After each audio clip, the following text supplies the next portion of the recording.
James and more.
When patients come here, they will feel safe from the minute they enter the hospital. As you drive into the premises, they're greeted by somebody who will show you the best place to park, and in the entrance somebody else will take your temperature, give you some protective masks, and that sense, carries through to all the clinical areas, ward and theatre environments where social distancing is rigidly applied. And so I think the message to our patients should be that if you need to come to hospital, then we will do everything in our power to make that a safe visit. The most important thing is making sure that patients and staff are safe. We've staggered our appointment times, so we only have certain numbers of patients in the department at the same time.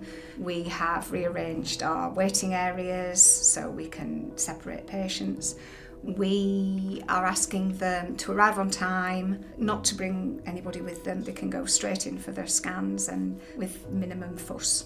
Patients clearly are going to have very definite anxieties about COVID and having surgery or having treatments at a time that COVID's still around in our society. But to be able to show them that we've got pathways that have kept our patients safe, that's going to be very, very important as we move forward. Clearly it's been challenging times, but out of challenges comes innovation. We looked at the infrastructure of our hospital so that we could separate patients in respect of whether they're an inpatient or an outpatient. Simple things, so video and teleconferencing for our outpatients. And I think that innovation is here to stay, and we've been absolutely so proud of the team and what they've done to be able to provide the patient care that we have done. We have impeccable infection prevention standards, and those standards we have fully embedded into all of our workforce. So this hospital has gone through a significant transformation. There are hand gel stations everywhere you turn in the hospital, and people are actively encouraged to use them, installing a huge number of additional hand wash basins, replacing old, tired, worn hand wash basins. So we are absolutely at the top of our game in terms of infection prevention.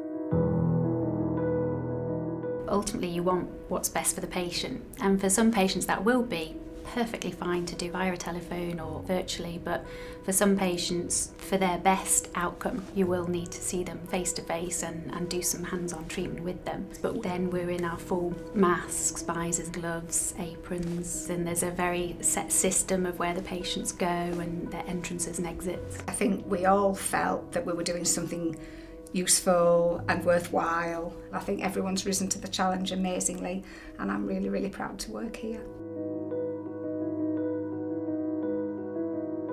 As we come out and we start to de-escalate, exactly what we want to do is be able to bring our patients back to the hospital, those who have been waiting, those that are apprehensive, because clearly the requirement for them to have their operation hasn't gone away. So I would say to people, we have a safe environment for us to be able to deliver that quality care that they need.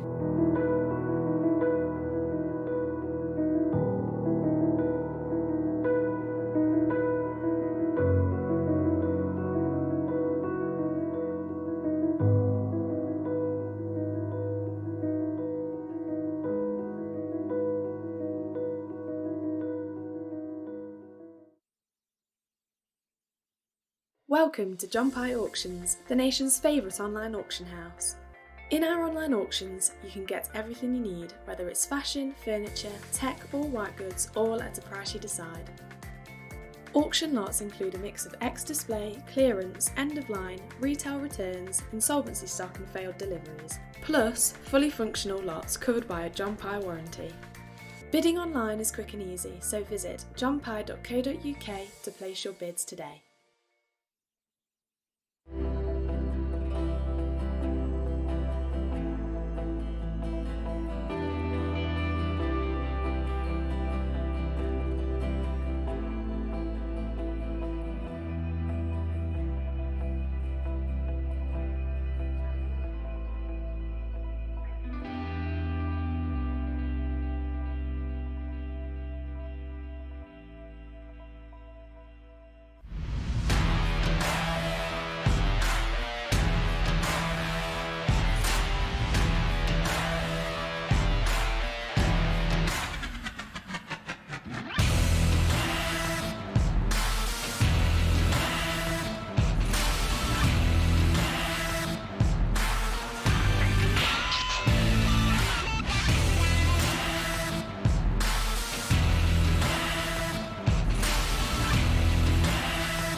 Yes, a very good morning and welcome to Trent Bridge Live, where, yes, the sunglasses are on, the sun is out, Trent Bridge is looking absolutely beautiful once more as we await day 4's play of this LV Insurance County Championship fixture between Nottinghamshire and Lancashire. And depending on which of those two you support, you might just believe that all three results are possible. From a Lancashire point of view, they need 329 more runs to win as they start the day on 115 for 1. From Not's point of view, well, it's about those 9 wickets. Let's find out how we got to that situation by watching day 3 highlights. James and Moores share 176 to set mammoth target. Brett Hutton picked up a 5-wicket haul to give Lancashire something to worry about. The hosts already in the lead at the end of the visitors' innings, but the Red Rose had fought back. 5 wickets giving them a sniff, the Nottinghamshire lead 235 at the end of day 2. Lyndon James and Tom Moores made sure that there would be no early wickets for Lancashire as they ploughed their way through the morning session, racing towards 200. And the shot that got them to the mark also brought James his 50, scored off 149 balls. And then Moores followed, quicker to the mark, just 87 required for his. Nottinghamshire's lead now over 300 runs. It would be plain sailing for the pair, Lancashire's window of opportunity seemingly slamming shut, the 6th wicket worth 100 runs before the break. And when they headed for lunch, the lead was now 334, Nottinghamshire now in complete control, having added 99. They made Lancashire suffer after the break. James quickly up to a new career best with some glorious strokes, and Moores too looking in imperious form as the lead raced towards 400. The Notts keeper looked to go to his 100 in style, but perhaps too aggressively. Caught in the leg side by Croft off the bowling of Wells for 97, his partnership with James worth 176 runs. Patterson-White ensured the lead would breach 400 runs into his stride early. Wells had another wicket, James denied a century, caught looking for the boundary, out for a career best 91. And Hutton followed in the next over, caught for 1 off the bowling of Bailey, who was now bowling spin. He wouldn't be so effective against Patterson-White though, 16 more runs plundered off the remainder of the over. There was just 1 more over and 1 more boundary before Mullaney decided Notts had enough and declared on 339 for 8. Lancashire set 444 for what now looked an unlikely win. There had been hope for the visitors at the start of the day, but Moores and James' huge partnership had all but extinguished it. Both men would be devastated not to make their way to hundreds, but they'd done an excellent job. Nottinghamshire now in the driving seat. They followed it with an early wicket. Alex Davis out for a golden duck. LBW to Fletcher in the first over of Lancashire's reply. The leave less than ideal. Wells and Balderson denied Notts any more momentum before tea, up to 30 at the break. 414 more needed. And they continued to frustrate the hosts after the interval. A 50-run partnership forthcoming for the 2nd wicket duo. Perhaps that target wasn't as far out of reach as first thought. They continued to grow into the innings, their partnership building with every delivery, and before long, both men were in the 40s. With little time left in the day, could they find their way to 50 each? Wells certainly could, up to the mark with his 10th 4 of the innings, the shot taking the pair to 100 runs for the 2nd wicket at the same time. Balderson though didn't look interested, the potential half-century distraction, survival through to the close of play his focus. And he'd achieved that goal, the partnership unbroken and 115 chipped off when they walked off the field of play. They still require a further 329 if they're to chase down a win that still looks pretty unlikely, but this wicket looks to have improved as the match has gone on, and Lancashire will be determined to at least make a good go of it when they come back tomorrow for the final day at Trent Bridge. So as you saw there, it got to the stage where Stephen Mullaney was able to tell his men to come off as they declared for 339 for 8. Now that was mainly down due to one partnership. That was between Lyndon James and Tom Moores, a 6th wicket partnership of 176. Now let's just take a look at that in a little bit more detail. Those two were at the crease for a very long time, but as you can see, Lyndon James provided 76 and obviously that 97 from Tom Moores there. It really was a crucial partnership to just kind of not take the game away from Lancashire, but be in the position where Notts could post a score that they felt that they could really attack with the bowlers when that time came. Now, let's just take a look at both of those players in a little bit more detail as well. They both had fantastic innings. Lyndon James scoring his career best figures to date. That 91 runs that he got there, really comfortable at the crease. Unfortunately, falling just 9 shy of that first 100 for him, but as he said last night, he was very pleased to be able to contribute to the team. Now, if we look at Tom Moore's stats as well, 97 for him, again shy of just 3 runs of that 100, his third first class 100 that would have been, but again very similar as we hear from the Notts lads, just very happy to provide a score and contribute for the team to be in a position where they can post scores and give themselves a chance of putting in a real performance and giving the bowlers a chance to really chase those wickets. Now, from Lancashire's point of view, they'll come out here, they've got Wells and Balderson at the crease, 110 wicket partnership for them at the moment. What can they do this morning? Can Notts get some early wickets? Well, we're about 5 minutes away from play, so I will now hand you over to your match coverage team, and that is the voice of Dave Bracegirdle.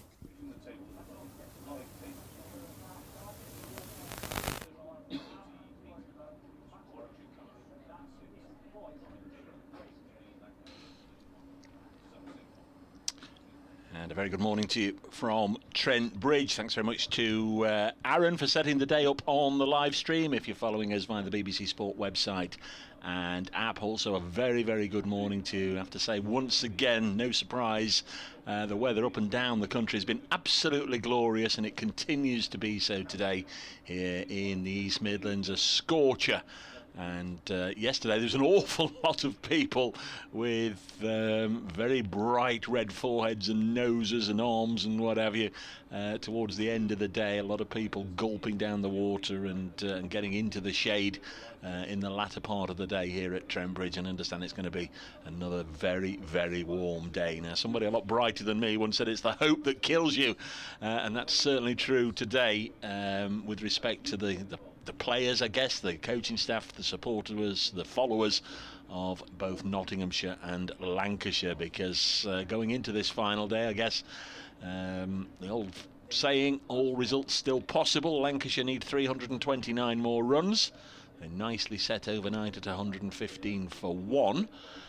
With 2 set batsmen, obviously, although they're going to have to start again this morning. Nottinghamshire need 9 wickets, and it's a surface that has really lost pace and has got lower and slower and flatter as the game has gone on. So there is a little bit of optimism there for Lancashire. Going to be a tough all day for the Nottinghamshire attack. Just break off momentarily, because again I can see Stuart Broad wandering around the boundary edge.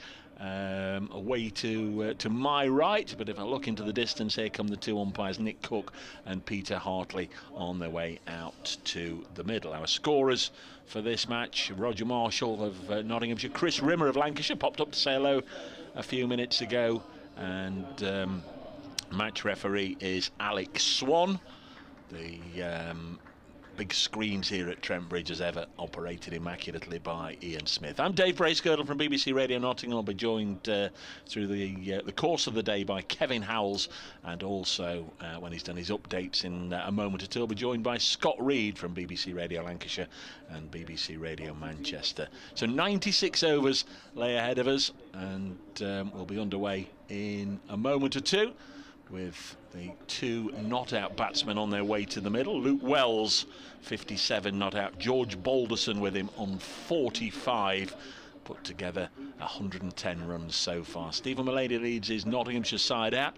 Not as many people in the ground today, which I guess in a sense partially understandable. It's a Tuesday, a working day and what have you, but let's hope that they come along and swell the crowd as the day goes on. Very good morning to listeners from 5 Live Sports Extra, just joining us here, and just welcoming everybody to Trent Bridge on a glorious day again, with the players now out in the middle. which way is it going to go. I think there will be twists and turns through the day. I don't think it will be a case of wicket for Nottinghamshire, or plain sailing for Lancashire. And the two not-out batsmen, although they have put this partnership of more than 3 figures on, they are going to have to start afresh this morning. It'll be very interesting to see how it develops, how Stephen Mullaney, the Nottinghamshire captain, manipulates his troops. We've not even started yet this morning, and already there's a little bit of a kerfuffle over the ball. We've seen it a few times this summer, but I don't think as many times in this game have we had the suitcase fetched from the boundary edge or from the steward's cupboard and a replacement ball been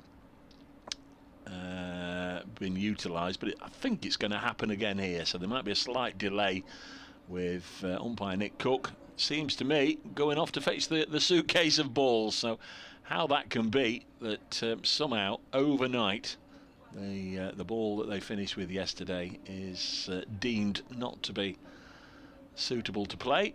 So we've got a whole lot of nothing going on out there in the middle. If you'd like to get in touch today, we'd love to hear from you at Brace Cricket on the old Twittery thing for me, at Scott Reed, at Kevin Howell 16, at BBC Lancs Cricket. 115 for 1, the Lancashire score. And we've got this hold up now. What's Nick Cook goes back to, it seems as if he's going to have to go all the way back to the umpire's room. The suitcase full of balls that we have seen, as I say, several times, has obviously been left inside, so he's got to go and fetch that. We did have a glimpse into the future this morning. The ECB, around about half an hour ago, released the timetable for the international fixtures next summer, when England will play host to a test series against New Zealand, or they'll have an international season against New Zealand here and South Africa here. There'll also be some white ball cricket against India, and obviously the host club here at Nottingham, Trent Bridge, delighted to be awarded a test match here against New Zealand. That will be in June. Just pull up the fixtures in just a second. They were 10th to the 14th of June 2022, England versus New Zealand. That'll be the second test match in a 3-test series. First is at Lords, the third is at Headingley. And then Trent Bridge has also got that T20 International, 3rd of July, second in a series of 3 against India. So a little bit of international cricket. Just looking, I can't see a test match at Old Trafford next summer. There is a T20 International against India on the 1st of July. What else is there? Old Trafford. South Africa here in the second part of next summer, an ODI at Old Trafford, 22nd of July. And something else to mark your card with, they've also stated this morning that T20 Blast Finals Day next year will be at Edgbaston on the 16th of July, and I think that's as early as they will have had it through what next year will be the 20th year of the competition, so nice and early next year. And I guess that sort of also tells us they're going to have the Blast first and then the 100. So slightly later than planned, we're going to get underway with Luke Fletcher bowling from the pavilion end. He'll be bowling to Luke Wells, and the first ball of the final day is right on the mark from Luke Fletcher, and it's blocked. Fletcher yesterday a little expensive for him, or very expensive for him. We're used to seeing very miserly spells and a wicket or two for Luke Fletcher, the leading wicket taker in the country. Well, he did manage to get that early wicket. Alex Davis out not playing a shot in the first over, but Fletcher 11 overs for 55, and he did have attacking fields, but he will probably feel he wasn't quite at his best from then on. But he switched ends this morning. Second delivery is incoming outside the off stump, and it goes through to Tom Moores. So Lancashire set to score 444. They're 115 for 1. Joined by Scott Reed. A very good morning. Should be plain sailing for you boys. Well, it's a lovely day for a bat, isn't it? Yeah, lovely day for a bat. I'm not quite sure. What was the delay at the start there? Well, they got out to the middle. The ball was handed to either either to Luke Fletcher, the bowler, or Stephen Mullaney. I mean, they were the first two that I saw then approaching the umpire, and somehow overnight the ball that they finished with last night is now deemed to be unsuitable or unmatch worthy. There's going to be a run, at least one run here. Luke Wells with soft hands has squeezed it away to the left of the three-man slip cordon, runs down towards third man, and they get a couple of runs. So Lancashire up and running, 117 for 1. So it doesn't seem as if there's a test match at Emirates Old Trafford next summer. No. I was just going through the schedule which has just been handed to us. No, there's a T20 international and a one-day international, I think. New Zealand and South Africa here for Test series, India for some white ball cricket. So some good challenges ahead for England next year. Some challenges for Nottinghamshire and Lancashire today as Luke Wells pushes this back to Luke Fletcher. Not too many Lukes about in the county game. Luke Wood we've seen on the ground this morning. Looks to my eyes as if Lancashire might have him available for the last couple of games, but that's only with me watching him going through the motions the last couple of days here. He's been out injured for a while, hasn't he, since the 100, but Luke Wood, who used to play here, now plays for Lancashire. Fletcher bowls to Wells, who plays it straight, very, very straight, so straight in fact that it clatters into the stumps at the non-strikers end. Luke Wright as well, of course, another Luke on the county circuit. 117 for 1. Yes, it's well, intriguing fourth and final day, isn't it? With results, a Nottinghamshire win, the favourite, a draw, a possibility. A Lancashire win would see the record books being rewritten, but should be a fascinating few hours. It's been a really good game of cricket so far. Yeah, it's not often 400 plus is chased on the final day as Wells, right in defensive mode here, pushes it back towards Fletcher. The end of the first over, a protracted first over. I think it's around about 10:37, so we're already behind the clock, but that's no fault of anybody except the poor old ball, which as I mentioned to the listeners and the viewers there, it's through the course of this game it must have been changed more than any other time through the course of this season that I can remember. We must have had 7 or 8 ball changes. Just on the kind of the stats and the challenge that Lancashire face, they have previously only ever gone past 400 3 times in the fourth innings. 2 of those times in 1910, when they scored 403 for 8, batting in the fourth innings against Nottinghamshire. Back in 1910, in the same year they scored 404 for 5 against Hampshire in Southampton. There's Patterson with 3 slips waiting, comes over the wicket and bowls to George Balderson, who plays forward in defence, and there's no run. And in 2007 they scored 464 against Surrey, but lost the match by 24 runs. The 2 games in 1910 they both won, so this would be a record run chase for Lancashire, and it would be just the 4th time in their entire history they've scored 400 or more in the 4th innings. Patterson in to Balderson. Well, that's steered down through kind of gully to the left of 3rd slip. Now, the way that Patterson's reacting, and Mullaney the skipper at mid-on, it's gone for 4. It may well have been half a chance. Not sure it carried. Just getting a replay again. I can't see. The screen is very difficult to pick out. Again, we've got the sun absolutely streaming into our open commentary box window here. I'm not entirely sure it carried, but there we are. Just done the maths. 329 required today by Lancashire, divided by 96, 3.42 runs and over through the course of the day. It doesn't sound many, but over the course of 96 overs, it's a stiff old task. Balderson on 49 now. Patterson's into him. He gets forward in defence. It's a shuffle forward and pushes firmly back to Dane Patterson, and there's no run. The other thing that may or may not come into play later on, if Notts do start to winkle out wickets And Lancashire are getting towards the back end of the day. Saqib Mahmood is on the ground. I saw him this morning just watching all his teammates going through their warm-ups and what have you. He was injured on the first day, wasn't he? Bowling, side strain, and we understand he'll bat in exceptional circumstances. Well, if he needs to win or save the game, then he would be used. Patterson to Balderson.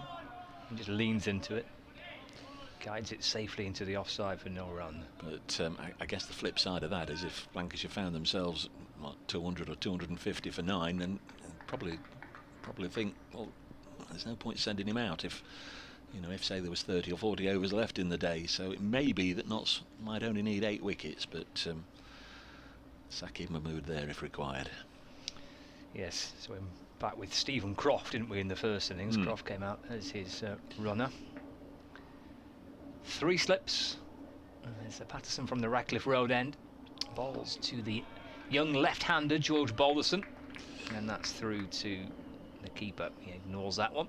Yes, there's no run. It's a bit chaotic at the start of the match with regards to Lancashire. If you've not been following, the squad of 13 was popped up the day before the game, as is traditional, and then when the 11 was announced, Liam Livingston nowhere to be seen in it, and then it did seem as if Matt Parkinson was in the side, and then he wasn't in the side. Then they put the 11 up on the scoreboard here, and he was in the side, and then he wasn't in the side. He's in and he's out. Patterson to Balderson. It'll flick away off the pads. He gets through for 1. He'll get a 50 as well. Just the second time he's reached a first-class half-century. Balderson 50 from 114 deliveries. Little flick away off the pads behind square on the leg side for 1. Keeps the strike as well.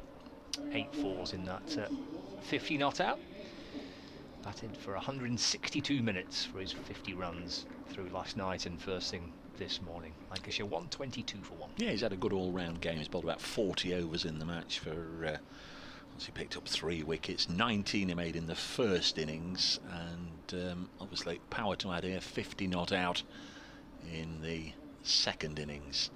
And just to continue that first day sort of absolute mayhem for Lancashire, I think we're only in the 3rd over of the game when Stephen Croft in the slip cordon got his hand to one, couldn't hold it, and immediately ran off with a damaged thumb. We hardly saw him again all day. I say hardly. He came on to bowl 1 over and went off again, and then re-emerged to have his bat on the second day. This one's been pushed into the offside, and that's nicely stopped by Stephen Mullaney. And then, as you say, he came out briefly as Saqib Mahmood's runner. So he's had a strange old match, Stephen Croft, but was more involved yesterday when he took a full part and he bowled rather more overs, didn't he? 12 overs, none for 54. And I'm sure if required, if Notts can get down to Stephen Croft, whether he comes in at 6, 7 or 8 in the order, he'll be able to certainly bat. 122 for 1. Luke Fletcher, the country's leading wicket taker, bowls to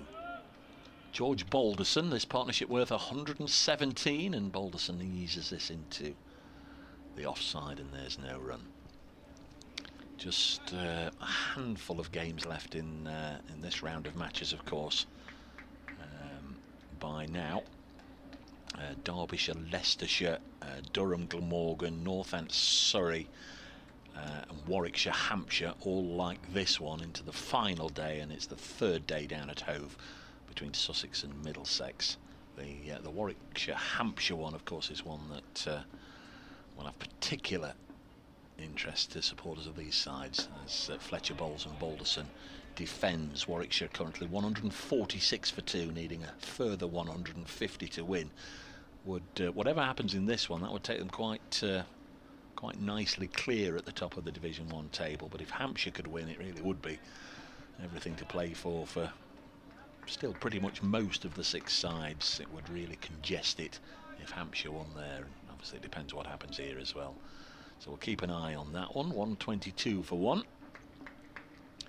Here's Luke Fletcher. We're midway through the 42nd over. Bowles and Balderson again defends. So at some point after lunch there will be a second new ball available for Notts.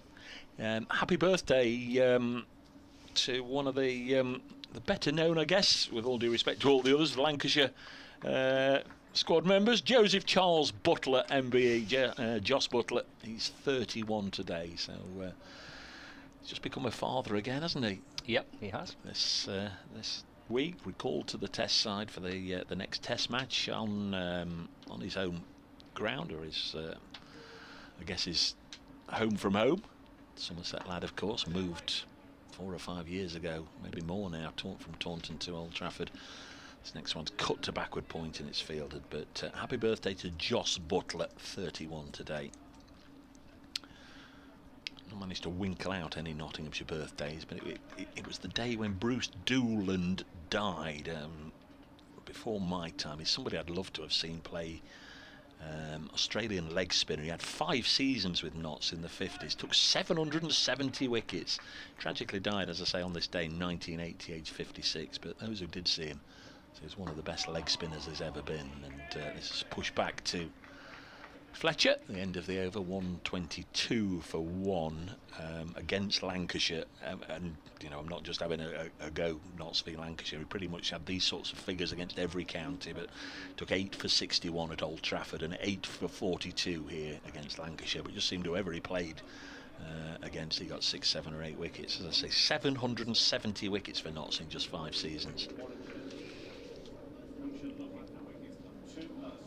Joss Butler signed for Lancashire back in 2016.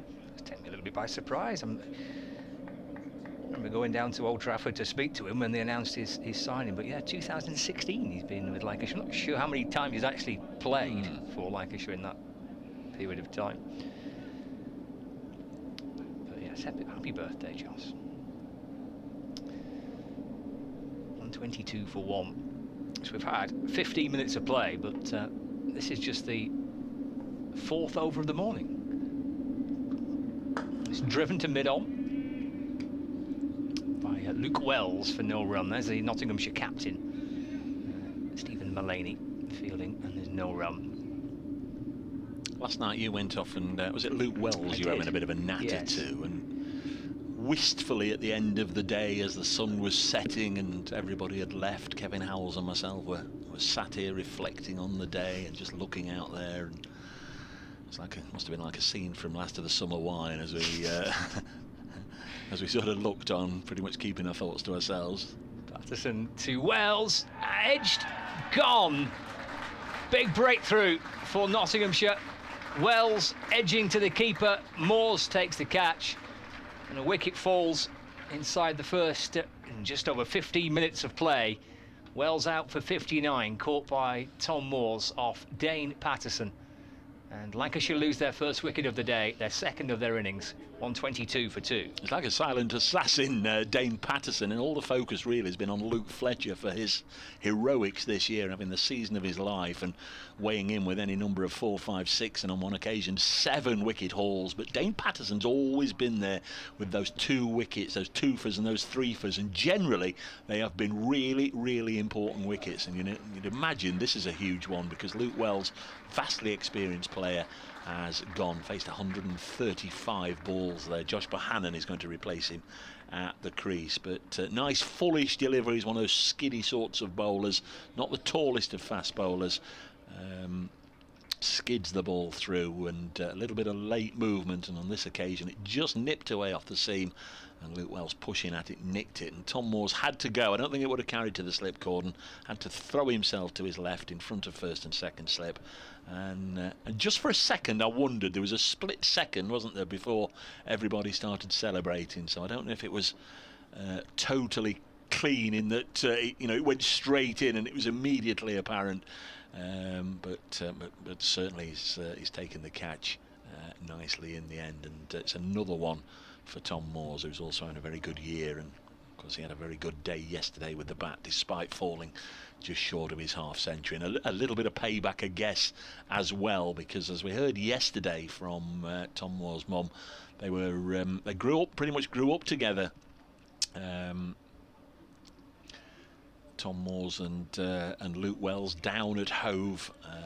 Peter Moores played for Sussex, of course, with Luke's dad, and on 97 Luke Wells got his mate out. Well, a little bit of payback there with Tom Moores catching it. Here's Josh Bohannon, who's been in good form, Scott. He has, yes. He's been in excellent form again this year, so potentially this will be viewed as a really key wicket for Nottinghamshire. As he gets in behind and defends the first delivery he receives. Plays it safely into the onside for no run. He came into the game on the back of 170 last week against Warwickshire. 35 in the first innings for Lancashire. Actually, that was the top score in the innings for Lancashire. On what was it, day 2, I think, in this of this 4-day match. But yeah, 170 he got last week against Warwickshire. Has been in good nick, so not to look at this as being a vital scalp if they can get it. Forward again to Mullaney. Goes Bohannon and defends to the Nottinghamshire skipper, and there is no run. 122 for 2. Wicket of Luke Wells. Good diving low catch by Tom Moores, away to his left in front of Joe Clark at first slip. Ended a partnership of 117 for the second wicket in 42 overs. Patterson, Radcliffe Road end, sun beating down, shuffles his way back in, or bowls over the wicket to Bohannon, who leaves, and the ball nips through to Moores, who takes it just a fraction above head height, gloves pointing up towards that bright blue sky, and instantly turns and has a little natter to Clark in his Nottinghamshire white sun hat at first slip, with Ben Duckett at second slip, Brett Hutton at third. There's a backward point, extra cover, mid-off, mid-on, mid-wicket, and a long leg. Final ball, but there's been a wicket taking over for Patterson. He bowls to Bohannon, who plays a forward defensive, pushes the ball up towards extra cover, and there's no run. A wicket maiden that for Patterson. Lancashire 122 for 2. Still require a further 322 more runs to win. And Nottinghamshire on the prowl for 8 more wickets. Mark's been with us for most of the game. Says, morning gents from a steamy Rutland Water. Today, he says, is a pivotal day in the county championship. Fasten your seatbelts, folks. There we are. It's going to be Luke Fletcher to continue. I was just telling you about at the fall of the wicket, Mr. Howells and myself watching wistfully, I think is the way to describe it last night. And then all these birds suddenly landed on the outfield. There were hundreds of them. 122 for 2 as Fletcher bowls past the outside edge and it goes through to the keeper. And we watched them for a second, and you know what it's like, Scott, in a commentary box. If they're gulls, we can sort of say they're gulls or seagulls or whatever, and if they're pigeons, we're all right. But we were both sort of looking, and then they took off, and obviously it was like an enlarged Red Arrows formation team, because they took off and swirled around and disappeared out of view, and neither of us said anything, and I wasn't sure, and I knew he wasn't sure either, as Fletcher bowls. Pushed by Balderson into the offside. He'll take a single here to move to 51 and rotate the strike. 123 for 2. And then I just murmuration. He sort of looked at me, and I think so. And I said, I wasn't sure. Is it murmuration of starlings? I wasn't sure. He said, yeah, I'm the same. We both sort of acknowledged and agreed that we weren't very good with birds, other than identifying gulls and pigeons. Because that's one I do know of the collective nouns. You have a murmuration of starlings, don't you? Next ball is pushed into the offside, but we weren't very good. I don't know if you saw them while you were down there on the outfield, but there were hundreds of them, and I don't know if they were starlings, but they looked like it.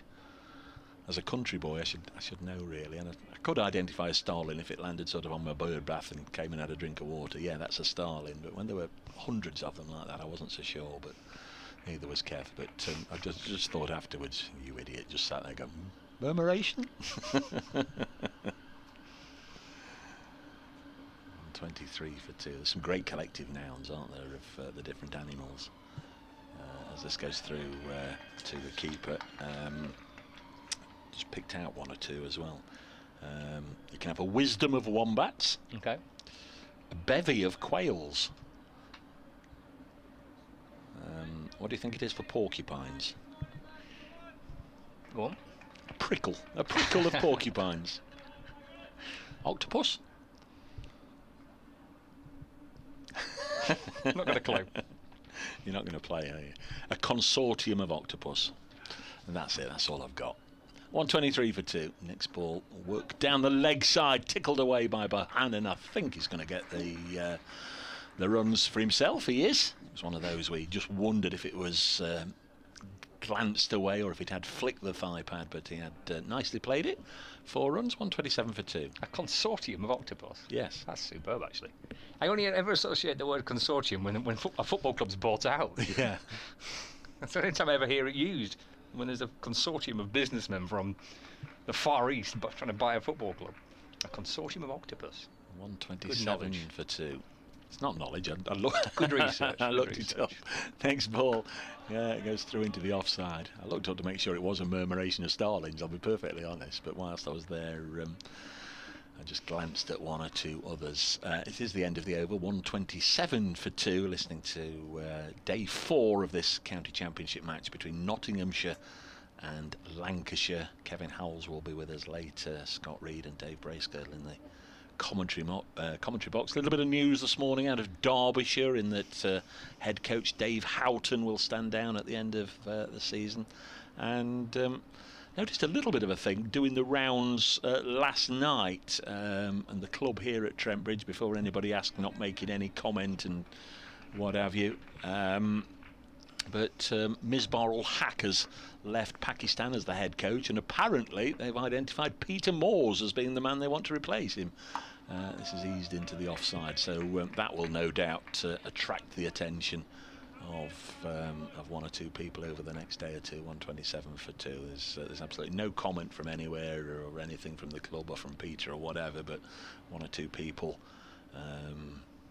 You know, it's like Alan Kirbishley with football, isn't it? For about 15 years after he stopped being a football manager, he was linked with every job, and I think whenever a high-profile job comes up, the better coaches obviously are going to be linked with it, and Peter's certainly in that category.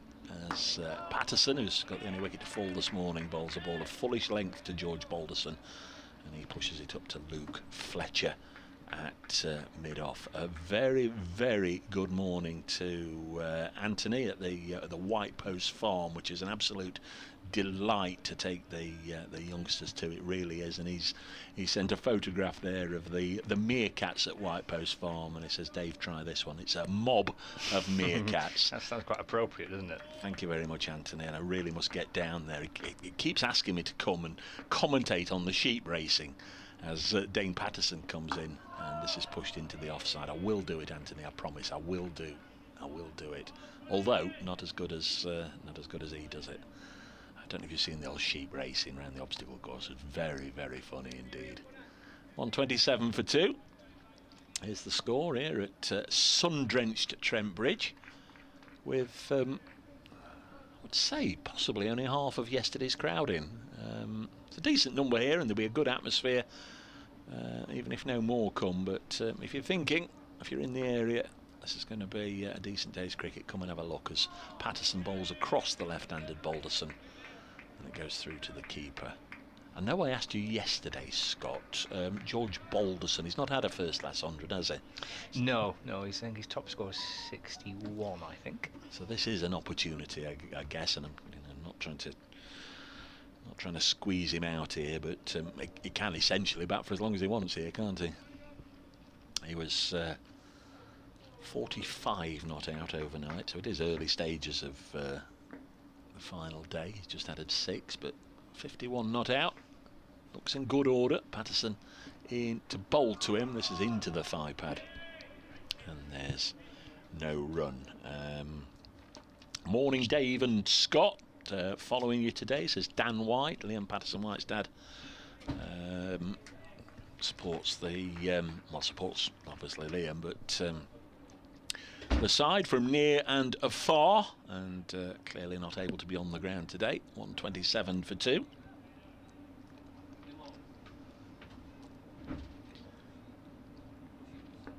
Dane Patterson with ball in hand. Bowls Ball of fullish length, in fact it's a no ball. Crikey, the times he's done that this season. It's only one or two every now and again, but I wouldn't have thought he's bowled an innings in the county championship this year without bowling a no ball, which is a little bit of a shame. Don't think as yet he's actually taken a wicket with a no ball, but my, if that did come about, that he got a crucial wicket at a crucial time and it was called a no ball. Guess you'd only have yourself to blame, fella. Here he comes in again, the South African. Nice full pitch delivery and driven up to Fletcher at mid-off. And that's the end of the over, says umpire Cook. 45 overs have gone, 129 for 2, and with those 2 for the no ball, 15 extras on the board now, and Patterson's figures 13 overs, 7 maidens, 1 for 22. At the other end, Luke Fletcher's been, by his standards, very expensive. 14 overs, 2 maidens, 1 for 62. But yesterday he did really come out and bowl with a very attacking field. They were wedged into that catching cordon and short legs and short mid wickets, short extra covers. So anything that beat the field raced away for 4. 11 o'clock. So we'll be doing an update for local radio listeners in a second. And there is Luke Fletcher from the pavilion end bowls, and this goes through to the keeper. Patience the order of the day for the bowling side here. Notts will have, I guess, known 2 wickets in the morning session, 3 in the afternoon, and 4 in the final session of the day would do it. So if that is the blueprint, they've already picked up 1 of their 2 wickets in this session, and they've got 90 minutes left to add to it. For Lancashire, that'll be a big blow losing Luke Wells. Here's Fletcher. Bowls again, driven away for 4. Width offered by Fletcher, and Josh Bohannon doubles his tally from 4 to 8 with the most flamboyant shot of the morning, certainly elegantly driving this through the covers for 4. Very nice looking shot. 133 for 2.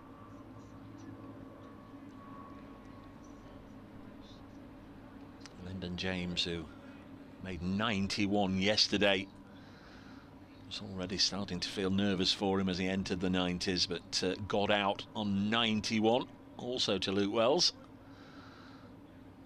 So I'll have to wait for another day, his maiden first class 100. Here is that radio update as Bohannon defence.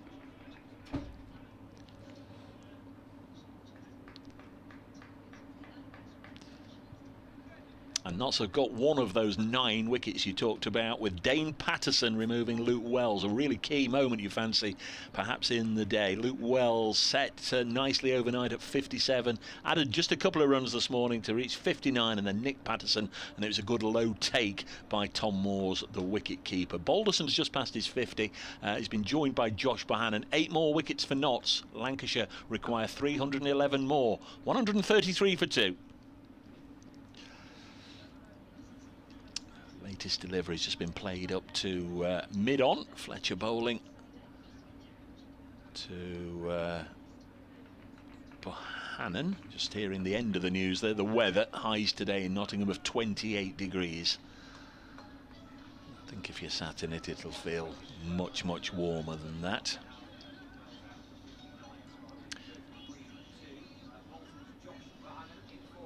.133 for 2.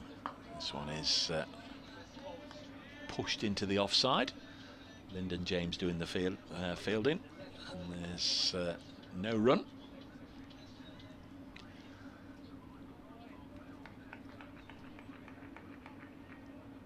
Judy saying she's tuned into 5 Live Sports Extra to listen to us, but there's another game on here. I think Kevin's just taking the listeners for a little bit of a flavour around 1 or 2 grounds. Next ball down the leg side, taken by Moores. Extra bit of bounce there from Luke Fletcher, but it wasn't the best directed delivery. End of the 46th over, 133 for 2. We've had around about 33-34 minutes play this morning, and Lancashire began on 115 for 1. I've added 18 today for the loss of Luke Wells. Warwickshire, Hampshire, of course, a key game. Warwickshire 157 for 2. They require 139 more. They've got to be hugely fancied to get that. Rob Yates 77 not out. Sam Hain 16 not out. He only came to the crease late last night. But Hampshire really needs some wickets, and needs some wickets pretty quickly. Elsewhere, Derbyshire 335 for 9, replying to Leicestershire's 528. Final day, of course, so that's seemingly heading for a draw, although Leicestershire, forget that last wicket, they'll probably stick Derbyshire in again and might have a chance. Glamorgan 358 for 7 in their second innings, still trailing Durham by 48 runs. They've only got those 3 wickets left. Wantage Road, decent game set up. Northants 122 for 3 against Surrey, needing 198 more. Surrey obviously needs 7 wickets. There's Dane Patterson from our end of the ground, the Radcliffe Road end, nice and full, driven by Balderson into the covers to Patterson White. No run. And at Hove, of course, this is only day 3, started one day after all the others. Middlesex made 676 for 5 declared. Sussex are 143 for 1, with a young man I don't think I've seen play in person, but getting rave reviews. He's now Sussex skipper, leading the youngsters down there, Tom Haynes, and leading them in style. He's 99 not out of that score of 144 for 1. Slight hold up, and now we're ready. Here comes Dane Patterson to bowl to Balderson.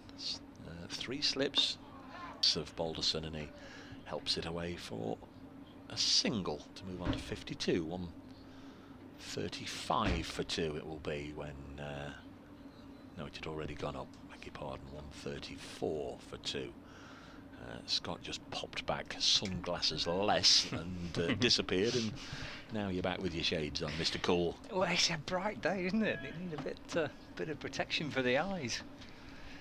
Baking hot today, isn't it? Absolute scorching hot today. Yeah, I've just, as I mentioned there, after I'd done the cricket, the Radio Nottingham feed was still on for the weather. As Patterson bowls to Bahan and hits him on the pad. Big shout. Umpire keeping his hands very firmly, well, initially by his side, and then folded in front of him, Nick Cook. It said warm day in Nottingham today, expected highs of 28. I don't say, I think it would feel more if you were sat in the stands, unless you're in the shade. Those white plastic bucket seats, they're really going to be a sun trap, aren't they, around there today? Yep. Probably get hot themselves, those seats. You want to be up in that Smith Cooper stand, don't you? Get a bit of shade today. Yeah, the one with the roof on, obviously the sun behind it at the moment. Next ball, an attempted cut shot by Josh Bohannon. You made a noise there as if to admit your feelings, as if to say, don't do that, Josh. Well, he knows more about batting than I do. If he wants to do that, then he can do that. I've been corrected on Twitter, and rightly so, because I was talking nonsense about Joss Butler signing for Lancashire in 2016. It was 2013 when he signed. So he signed a contract extension in 2016, which is what I found. But I was a little surprised that you'd said 16, as Patterson comes in and bowls, and this is eased into the offside. All because it stays 134 for 2. All because I think he wanted to keep wicket, didn't he? And Craig Kieswetter was with him at Taunton, and it seemed to be from afar that Somerset had decided Kieswetter was going to be the wicket keeper. And of course, lo and behold, Joss signed for Lancashire, and then Craig got his nasty eye injury and had to retire. And from suddenly having 2 very, very talented international wicket keepers to having none in the blink of an eye. And it just seemed longer than 2016 that Kieswetter picked up his injury. Here's the next ball past the outside edge, or left alone well outside the outside edge. Wideish delivery from Patterson. And that's the end of the over. 134 for 2. Makes me feel even older now that it's back in 2013 that I was...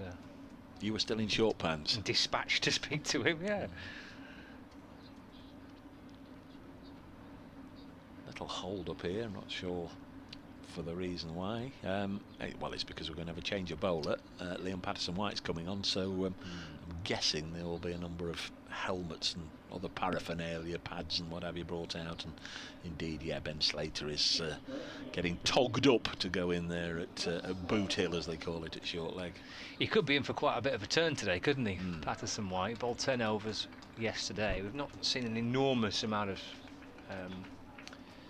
spin in the first innings of the match, but that's because the three seamers, Fletcher, Hutton and Patterson, did all the work. Wells and Croft chipped in with 5 overs between them in that first innings, and then they bowled a little bit more yesterday as the game, well, as Nottinghamshire were having a bit of a bash, weren't they? But he could be in for a bit of a lengthy spell, and whether he can get the ball to turn will be quite interesting as well. How much assistance will he get off the surface? Balderson on strike. He goes back and across this first delivery. There's a yelp from one or two around the bat. Yeah, there'll be a psychological undercurrent to this, won't there, with the Nottinghamshire close-knit fielders trying to make Balderson believe it's turning square. Plays right forward in defence, George Balderson into the offside for no run. It's one of several reasons why I don't think Lancashire would be able to chase this huge target down. The fact that yesterday he bowled 10 overs for 10 runs, they just couldn't get him away, could they? To Balderson again, he goes back and defends, and there's no run. Yeah, speaking to Luke Wells last night, I don't think Lancashire were even entertaining the idea of chasing down these runs, certainly for most of the day. If they're still going at tea, it might be a case, well, let's see what the equation is. So Balderson plays forward again in defence, but I think their first aim would be trying to see if they can make the match safe, just not lose. Just while you're out of the room, Scott, I alerted listeners to the fact that Tom Haynes, the Sussex captain, was 99 not out. He has got the extra run, he's 100 not out. Excellent. Patterson-White to George Balderson. Gets forward again, just smothering that ball into the offside for no run. And a wicket at Edgbaston. Rob Yates out for 77, 158 for 3. 118 more required by the Bears, who can collapse as well as anybody. Patterson-White to George Balderson, who goes back again, just turns the ball safely out into the onside, and it's scooped up by Ben Slater. He'll be in for a lengthy spell, I reckon. Patterson-White today, if he can control one end, allow Stephen Mullaney to rotate his 3 seamers from the other. 134 for 2, Lancashire. As we follow our teams and follow county cricket in general, you know, there are a number of collapses here, there and everywhere from time to time, and the Bears are prone to it, as their supporters will have you believe. I'd still rather, I think, be in their shoes than Hampshire's. Warwickshire 158 for 3, requiring 138 more. Here 134 for 2. 19 runs added this morning for the loss of Luke Wells. Nottinghamshire need 8 wickets. Lancashire, well, whatever way they do it, they're going to have to bat for most of the day. Patterson bowls. This is pushed up to mid-off and there's no run. So if they're slightly unfamiliar names to you, we've got Pato and Pato bowling. This is Dane Patterson, the former South African international. 1T in his Patterson. Came to Notts the start of the season, would have come last year, but obviously all sorts of things happening with the pandemic and what have you, but he's left South Africa and played for Notts this year now. Dane Patterson, and he's in and bowls outside the off stump, and at the other end it's Liam Patterson-White. There's 2 T's in Liam Patterson-White, but they're both obviously called Pato, and he's the slow left arm spinner who come through the Nottinghamshire age ranks over the last few years, 22 years of age. And with Samit Patel deciding not to play red ball cricket anymore during the last close season, Liam Patterson-White's pretty much played every game. Well, he has played every red ball game and played all the Royal London One Day Cup matches this year. Samit returning for the Blast matches. 134 for 2. Patterson bowls outside the off stump to Moores, obviously stood back. 3 slips alongside him. Joe Clark with the floppy sun hat on at first. Second slip is Ben Duckett, and third slip is Brett Hutton. Yesterday, Ben Duckett's bit of news was that had been snapped up for the big bash in Australia this winter by the Brisbane Heat. And of course, with England touring, or hopefully England touring with the Ashes, I guess Duckett's in the right place at the right time. If, yeah. You know, there are injuries or loss of form, or if he's in sparkling form. I know it's a different format playing in the Big Bash, but it's a little easier, I think, to get Ben Duckett into the Ashes squad if somebody is required than bring somebody from England. This one's dug in short by Patterson and goes through to Moores, left alone. Absolutely, yeah, I agree with that. Great position to be in, isn't it? Get out there, try and play some runs. Great experience for him. I think I know you watch quite a bit of the Big Bash yourself, don't you, David? I think it's a great. Love watching the Big Bash. Yeah. It's great fun. I've been lucky enough to be out there and actually be a Big Bash game, which has been great. So, yeah, it'll be a great experience for him. He's a terrific player. He'll be. I'm sure the Aussies will take to him. Here's Dane Patterson.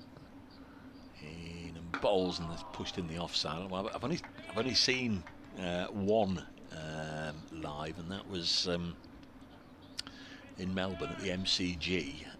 Melbourne Stars against Sydney Sixers, and it went to a super over of all things. And there was a lot of interest for me because Michael Lum and Ricky Vessel. This is how long ago it was, but I mean, it was the winter of 2014, 2015. I went for a couple of weeks.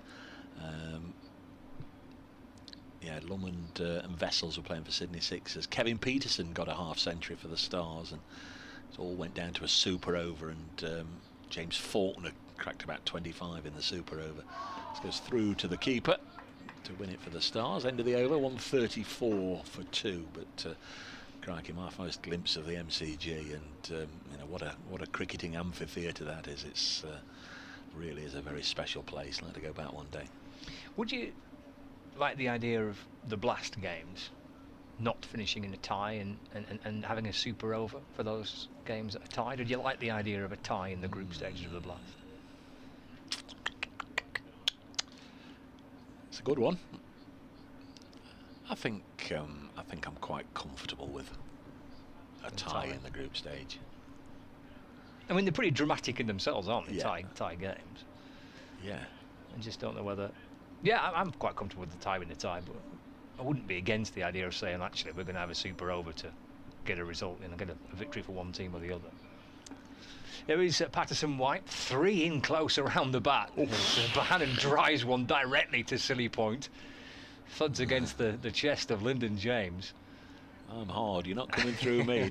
He barely flinched. He didn't, did he? Gave it a good wallop. So there's Silly Point, there's a forward short leg, there's a slip, there's a short straight mid-wicket as well. It's offers the pad this time as Bobbleson, as that's pushed wide of off stump. Through to Moores, no run. It's a bit of an Americanism at must have a result, isn't it? They always had in their MLS games, they always used to have not exactly penalty shootouts, but runs in from the halfway line. Fisted a little quicker, and that beats Bobblerson's forward press on that occasion. Mulaney at slip, he's hopping about, hands on his head. Can't believe that didn't just sneak a little edge through to the keeper. Can you imagine if every league football match that ended in a draw was decided on a penalty shootout? Crikey, gone forever, some of them. Well, I definitely get rid of extra time. That's what if I was in charge of football? That's the one thing I'd get rid of. It's utterly pointless. There's Patterson White to Balderson. It's forward, just nudging the ball away into the onside off a little thin edge beyond the reach of Ben Slater at short leg, no run. They've fiddled about with golden goals and silver goals, haven't they? Straight to silver goal, crikey. Yeah. Golden goal. What was the silver goal? Did that win it in that half? Patterson into Balderson, who's forward in defence, and there's no run. Yes, I think golden goal was as soon as the goal scored, that's it. Yeah. Game over. But I think silver goal, as you say, if in the first 15 minutes of extra time a goal is scored after 8 minutes, they play to half time, so the other side do have a chance to equalise. Driven away by Balderson for 4 runs through extra cover, and that's a complete Patterson White's over. Balderson moves to 56, Lancashire 138 for 2.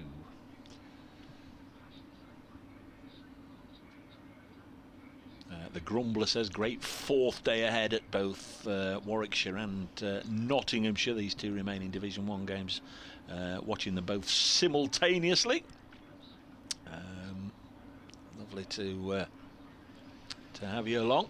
The Grumbler, 138 for 2. I quite like your nickname this morning, Dave. Well, it was very apt. That I heard downstairs. It was very apt. When you were referred to as Good Morning Smiler. I quite like that. If you can make a young lady smile first thing in the morning at my time of life, you're doing well. You're not having a bad start to the day. But yes, that surprised you, didn't it, when I was greeted as such? Morning Smiler. I think you've got me as a dour, miserable old so-and-so, haven't you? Absolutely not, mate. Absolutely not. There's Patterson in again bowling, and this is defended nicely by Josh Bohannon, who's on 8. Come in at number 4 after the fall of Luke Wells. The rest of the card, of course, in the first innings, Danny Lamb batted at 4 as a night watchman, but they should all be in their rightful places this time round, with Dane Vilas, the Lancashire skipper, due in next, then Rob Jones, Stephen Croft, George Lavelle, Danny Lamb, Tom Bailey, and if required, Saqib Mahmood. 138 for 2. Wide of the off stump, and it goes through to the keeper. He was that little boy lost this morning, wasn't he, Saqib Mahmood, watching all his mates have fun. And the other thing we watched this morning was once again the old punishment posting. It seemed as it seemed anybody who'd done anything wrong in the warm-up had to sort of, I don't know how to really describe it elegantly, because it was fairly inelegant and barbaric practice, but if you deemed to have done something wrong, you seem to have to bend over so your backside is facing your teammates, and they all kick a football trying to hit you on the backside. It does seem rather brutal. 138 for 2. Foolish delivery, kept out nicely by Bohannon up to mid-on. I didn't see it this morning, but I did see it yesterday, and I think Parkinson was. Well, it was him again. Was it this morning? morning? It's a shocker, isn't it? But yesterday, it seemed to me as if they were deliberately missing, as if just to frighten him. But today, no. He got it. Blows were struck. Oh dear. It's no good. And it's, I don't know. Do you want to upset the 12th man? I'm not sure you do, because it can have some more gloves. Fetch him yourself. Have a bottle of water. Fetch it yourself. But no, he seems a good sport as Patterson bowls to Josh Bohannon, who remains 8 not out. I don't know who. I think it's, if you viewed or judged to have been the worst in football or the worst in the world, I'm quite sure how it's decided upon, or indeed who makes the final decision as to who is the poorest at whatever it might be in the warm-ups. It's very subjective, isn't it? If you were the head coach, you wouldn't be making that decision, would you? You'd be staying well clear. A group of 20-something lads, they're almost going to pick on somebody, Dave. Nice looking push. Will it be stopped? It will. Nicely slid into position by Lyndon James, who was at silly point in the last over, and now he's making sliding stops at mid-on for this. 138 for 2. So Luke Fletcher in and out of the attack fairly early on. Lots have got the spinner on at the pavilion end. Dane Patterson has now operated for just over 50 minutes. Might be coming to the end of his spell. They might give Fletcher another go. They might bring Brett Hutton on. We haven't seen him yet. Got the first 2 wickets to fall in the first innings. Of course, got 5. This one's hit him on the pad. They're asking and given, and Patterson's done it again. And Josh Bohannon out for 8. And Dane Patterson, called him the silent assassin, done it again. 138 for 3. I presume he's going to be around for Nottinghamshire next year. I think county batsmen up and down the country are going to know a little bit more about Dane Patterson, and perhaps going to do a little bit more on their homework when facing him. Like I say, he's almost gone under the shadow, quite literally, of Luke Fletcher at times this season. But he does a good job. He always gets those important wickets, and he's got Bohannon here out for 8. Faced 30 balls, batted for 35 minutes, hit 2 fours, and he'll play no further part in the game. Well done, Dane Patterson. Just as I was suggesting, might just about be coming towards the end of his spell. Yeah, and that's a big one for Nottinghamshire. There's still quite a bit of batting, of course, to come for Lancashire. They've bolstered their batting lineup for this game with their team selection, but that is a significant breakthrough, because Josh Bohannon's been in really good form for Lancashire this season. And that's a big wicket for Nottinghamshire. They picked up 2 inside the first hour of play. And I don't think Lancashire would have been wanting to be losing, well, at most 1 really in this morning session. Don't want to be losing 2 or more to make this last deep into the afternoon. Of course, as I say, there's still plenty to come, and they've deliberately strengthened that batting lineup for the match. But that's a good hour for Nottinghamshire this morning with the ball. It is. This is the one for me, Dane Vilas, but I don't think you were in the room at the time. I sort of said patience, but if you just look at it and break it down a little bit, 2 wickets in the morning session for Notts, 3 in the afternoon and 4 in the evening. If you just break it down like that, it is manageable. So effectively you're looking at just 2 errors, 3 errors and 4 errors from the batting side. Well, as it is, Notts have got those 2 wickets inside the first hour this morning, so that they're on target where I sort of had them if they were going to go on and win, and they've got an hour now. But for me, it's Dane Vilas. I could quite easily see him 120 not out at 5 o'clock, 5:30 today, or if Notts can get him early, what a boost that would give them. Yeah, well, that's a pretty fair assessment, I think, Dave, of his contributions to Lancashire since he's been a Lancashire player, but especially since he's been captain. He does have that ability to bat long and bat big. He's out with his young teammate George Balderson. He's got his own little battle here, because this is quite interesting, watching Patterson White to Balderson with plenty around the bat. Gets onto that front foot again, George Balderson, and plays a defensive shot into the offside for no run. I think Duckett's got closer as well at short mid-wicket, hasn't he? He's in there catching, so we've got a little triangle around him of slip, silly point and short leg, but also Duckett in there. Patterson White to Balderson, forward again. And there is no run. Just looking at what Bohannon's figures for this year. Yeah, leading run scorer for Lancashire, 772. Oh, that beats Balderson. That's a good delivery, just snakes through, taken by the keeper, and then clips the bails off. Now, this is quite intriguing, watching the Patterson White, this little contest he's got with George Balderson. Men around the bat, short leg, silly point, slip, short mid-wicket, men all creeping in. Patterson White is in the game. Into Balderson, who gets forward again, just nudged out into the offside for no run.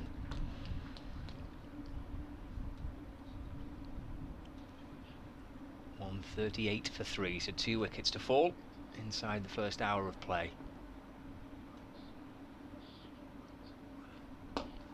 Driven back towards the bowler by George Balderson, and there is no run. Final ball of the over. 56 to George Balderson. Everyone creeps down, goes back this time. It's just played safely out into the offside for no run. So that completes the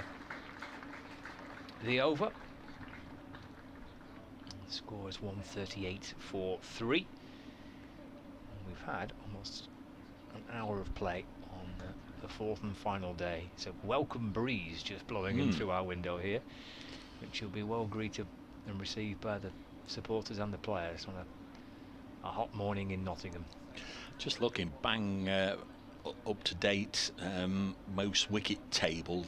Dane Patterson now 41 wickets this season at 19 apiece, so he's done a really good job. And in terms of overseas, second in terms of overseas seamers only to Kyle Abbott. Simon Harmer's up there. I think he is classed as an overseas this year. Of course, he's a spinner, but Luke Fletcher at the top with 57.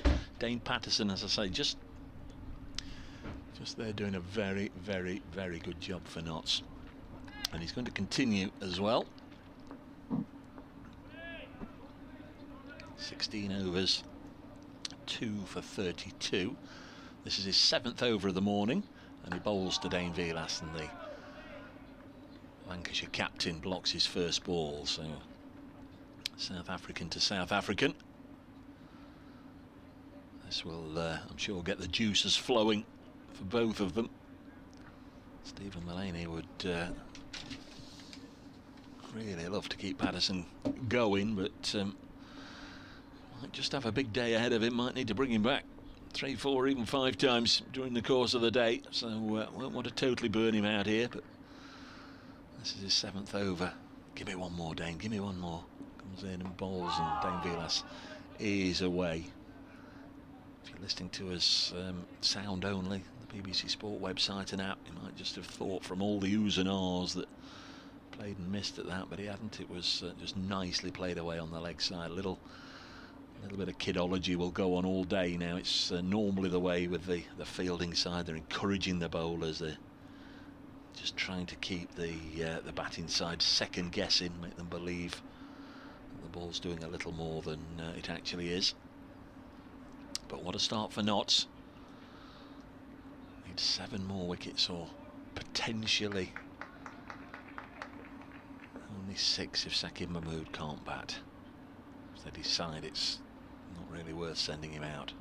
Next ball is forced into the gap on the offside, and I'll go away for 4. That's very nicely stroked indeed by Balderson, and that is going to take him on to 60. So he becomes the top scorer in the innings, going past Luke Wells' 59. Of course, he's also the Lancashire top scorer in the match. There weren't too many contributions in the first innings. Josh Bohannon's 35 was the top knock in the first innings. So 1 to 60, 143 for 3. I won't quite say that the score is immaterial. Lancashire followers, I'm sure, just be keeping an eye on that. 301 more required. A couple of runs get them under 300. Patterson bowls, defended by Balderson. Does seem as if Liam Patterson-White, the spinner, is going to be difficult to get away this morning. He's bowled 3 overs, none for 4, and in all he's bowled 13 overs, none for 14. So they're certainly going to have to find a way to score runs against him if they are going to find themselves in a position later in the day where this huge victory target might become a little bit more realistic. With the matches as they are, the 16 points for the win is absolutely crucial. As Balderson moves on to 61, helping this away square on the leg side. Umpire Hartley decides to do it properly and march from square leg to the left-hander to square leg for the right-hander. 144 for 3.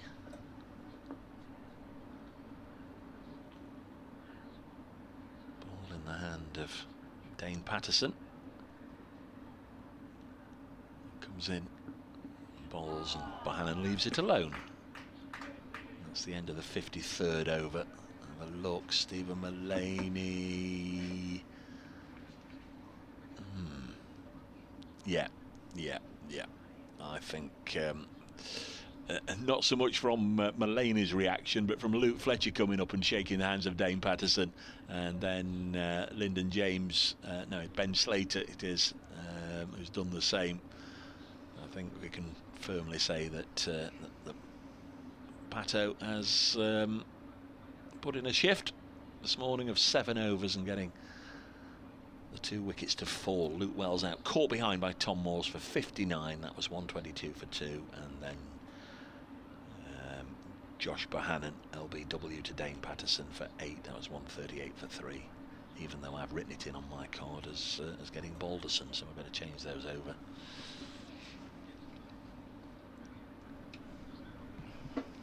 Just reading on the BBC Sport website, Patterson-White comes into Balderson. That's driven up to mid-off, and there's no run. There's a bit of uncertainty as to how that wicket fell at Edgbaston. Caught behind or LBW, writes Jed Scott on the live text feed. I know you got an update during the second. As Patterson-White comes into Balderson again, he goes back, just nudging the ball out through mid-wicket. And there's no run. Well, sometimes they are, aren't they? They sort of flick something and go through to the keeper, and you think it's the keeper, but then you find out later it's perhaps Bruce the pad, and sometimes vice versa. into Bothersome once more. Hits nicely in behind, and there's no run. There's another man around the bat now. Joe Clark's come in at leg slip. I think Brett Hutton's going to bowl the next over. We'll find out in a minute. Going to do an update for Radio Nottingham. So far so good for Nottinghamshire, because they've picked up 2 wickets inside the first hour of this final day. Remember, Lancashire set to score 444. We feel it might just be a nominal target, and more realistically they'll need to bat through the day to get the valuable draw points. Nottinghamshire, meanwhile, they'll want to bowl them out to get that important win, and they have got the 2 wickets this morning, both to Dane Patterson. Had Luke Wells caught behind for 59 and has just dismissed Josh Bohannon LBW for 8. So far so good for Nott. 7 more for the win. Lancashire 144 for 3. Final ball of this over from Patterson White. So as Dave mentioned, now 4 creeping in all around the bat. Bolson back and steering it safely through to the offside for no run. So 144 for 3. So yeah, Jed Scott on the BBC Sport website said, how exactly was Rob Yates out? A check with the scorers confirms that it did go down as LBW, but as he pushed forward to James Fuller, the Warwickshire left-hander appeared to have got an outside the line of off-stump. And the way the ball whistled through to Hampshire keeper Tom Alsop, who took and celebrated the catch, indicated an inside edge. Either way, it's down in the book. Yeah, out. I was just going to say, look in the book. Did the presenter then say, after I'd done my cricket report, thank you, Dave, and now the latest from the Urban Cookie Collection? Right, that's a new one on me. I mean, I'm down with the kids when it comes to popular sounds. The Urban Cookie Collection. Not on your list? No, on your playlist. On your playlist. No. Going to be Brett Hutton. Got the 5 for in the first innings. Just had 8 overs yesterday, none for 26 in this second innings. Yeah, that's Urban Cookie Collective, is that? Is it collective? I said that. There's Hutton bowling to Dane Velas. I bet he listens to the Urban Cookie Collective. Nice looking shot in the offside, but a good bit of fielding from Liam Patterson White. He's just finished an over and now races out to the boundary and puts in the dive to prevent the ball going for 4. He saved 2 runs there. 146 for 3. So Lancashire now do require less than 300. 298 to win. A British Euro dance band who came to fame in 1993 with a hit single "The Key, The Secret." Oh, they're hardly new then. They've totally bypassed me. Here's Brett Hutton, past umpire Cook, bowls, and Velas gets a big stride in and goes through to Tom Moores. Just 2 slips for Dane Velas. Clark and Duckett, and then a big gap. There's a totally exposed area of the Trent Bridge outfield down to 3rd man if Velas wants to run it down there.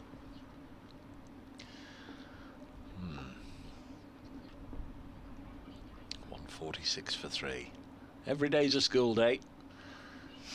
Next ball again wide of the off stump from Brett Hutton. 28 years of age now, been around for a long old time. It seems even longer, of course, with him going away and playing for Northants for 3 years before returning this year. And did have a bit of an injury, missed a few games, but he has been absolutely vital to this Nottinghamshire side. The role he performs is open the bowling with Luke Fletcher, and they've both been involved. Picked up some crucial wickets, including 5 in the first innings here. He bowls now to Velas, who plays it up to Stephen Mullane at mid-on, and there's no run. That match at Edgbaston, Warwickshire, 168 for 3, needing, is that the latest score? Yes, needing 128 more to win.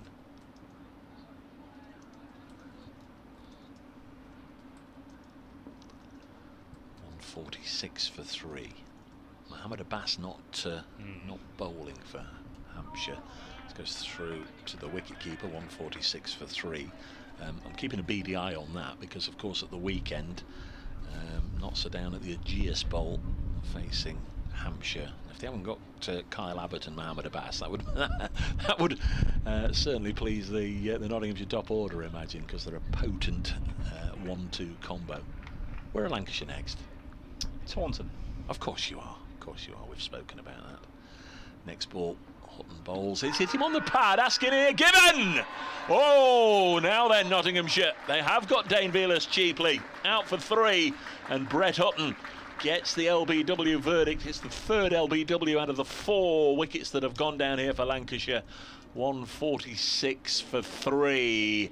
And now they can believe. Still work to do, but Dane Velas for me was always going to be the big one. He's the skipper, the talisman, the one with the back catalogue of long old innings to frustrate sides on the final day. But this time out for 3, faced 9 balls, just lasted for 15 minutes, and 146 for 4. Notts for me, head of the game. I had them down requiring 2 wickets in this morning session. They've got 3. Yeah, game very much in Nottinghamshire's favour. It's an excellent start to the day for Notts. Lancashire really probably looking at a maximum of 1 wicket in the morning session to be able to be confident to take it deep into the afternoon. To have lost 3, and of which 2 of those are 2 of their best players this season, Velas and Bohannon, is a great start for Nottinghamshire, who I'm sure would have come in knowing that this will be hard work, and there's still plenty of work to do, of course, needing to take 6 more wickets, but they'll feel an awful lot better about their chances on the back of what they've done inside the first hour and 10 minutes. I was just going to say all 3 wickets this morning from this end, but in fact all 4 wickets from this end, because Luke Fletcher got Alex Davis before tea yesterday from this end. So all 4 wickets from this end. I don't think we can read too much into that, but just statistically it's a nice one to mention. Of course, that final 32 overs, the session between tea and the close, Luke Wells and George Balderson, not a hint of trouble really. Seemed to be a flat old surface, didn't aid either the spinner or the seamers, and it was a comfortable session for the 2 Lancashire batsmen. Not so much here. Here is Patterson White to Balderson. That's driven. Oh, that's a good stop. He's leaping across a non-striker. Mike Brown's with us in Guernsey. Good morning, Mike. I would imagine it's sweltering there again. Let's hope it's the start of a collapse, he says, keen Nottinghamshire follower, one of our regulars, Mike Brown. Good day to you, sir. He's getting forward and playing the ball safely into the offside, but for no run. Mark says, yeah, the Urban Cookie Collective, very popular band in the 90s, Dave. I think I was around in the 90s. Yeah, I'm all right with 90s music normally, but that one must have. I'll probably know the tune. 146 for 4. Balderson waits and gets forward and defends out into the offside for no run. Hello to Sarah. Plan for the day shaped by sport, cricket with Dave and Scott and the team at Trent Bridge. Not seeking the win. Hopefully finished in time for Emma Raducanu later. Forward defence by Balderson, back to the bowler, and there's no runs. Yeah, she's had a few weeks to remember, hasn't she? Blimey. I think she plays Belinda Bencic, who the Swiss player. I think she's a fine player. That's the quarter-finals of the US Open. Beyond 5 Live Sports Extra later, maybe even 5 Live later. Oh, driven back to the bowler by Balderson. Cries of catch. Patterson White got hands on it, but then it burst through his grasp, and a lifeline for Balderson, who remains unbeaten on 61. He took the one at the start of the over, which was hit into the ground, and that was moving to his right. He's left-handed, left arm, left-handed batter, etc. And this one exactly the same, but on the full, and he couldn't quite hang on. Just nudged away into the onside for no run. Picked up at mid-wicket. End of the over. 146 for 4. Jones yet to face. Balderson's on 61. Require for the 298 runs to win. Sarah said she actually went on after Emma Raducanu to say there's England playing a World Cup qualifier tonight, and in between all that she's got some board papers, some reports to write, and enjoy some sunshine. So Sarah's got a busy day ahead of her, and glad to be a part of it. Here, 146 for 4. It could have been 5. Has got good hands. He's taken some fine catches this year, Liam Patterson White. And as I say, a couple of balls before the one that went down, he actually made a really fine catch of a ball that had bounced. It was hit into the ground by Balderson, but this one on the full just couldn't quite hang on. Make a note of it, see how important it'll be later as Brett Hutton, fresh from that wicket of Vilas, bowls to Rob Jones. His first ball is defended. Rob Jones, sort of form this year, Scott? Yeah, he's been okay. I thought he actually had a pretty decent start to the season for Lancashire. I think he got a 50 early on in the county championship. And just going through my notes, he got a 58 against Sussex in the first match, played in the second game against Northants, was dropped after game number 3 and got himself back into the team. Here's Hutton to bowl to him, pushes this square of the wicket on the offside. I guess perhaps one of those that might be slightly vulnerable if Joss Butler and Liam Livingston are suddenly available. He's been here a time or two as the 12th man, Rob Jones, and was it last year or the year before he took a catch or two.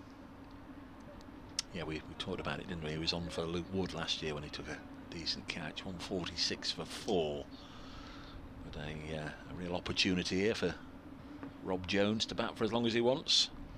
Stephen Croft to come next. Hutton bowls. This one comes back, and Brett Hutton was just starting his roar of appeal, but decided against it.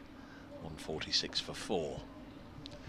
Durham have closed out their victory over Glamorgan by an innings and 42 runs this morning. They were always on top there. We called that the Battle of the Royal London one-day cup finalists, and of course Durham have exacted a little bit of revenge, but hey, Glamorgan have got the silverware to console them when they get back to Cardiff. They've been heavily defeated by an innings up at Chesterley Street. As Hutton bowls again to the right-handed Jones, who eases it into the offside, and there's no run.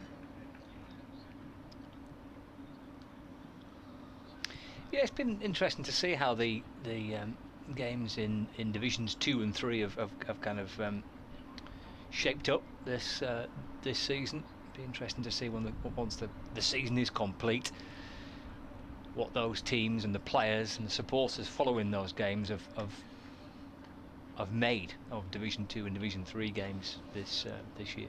146 for 4. Rob Jones on strike. Is Hutton in again. Tom Moores has come up to the stumps for Brett Hutton. Doesn't often do that. He's pushed into the offside. There's a couple of vapour trails in the blue sky over Trent Bridge.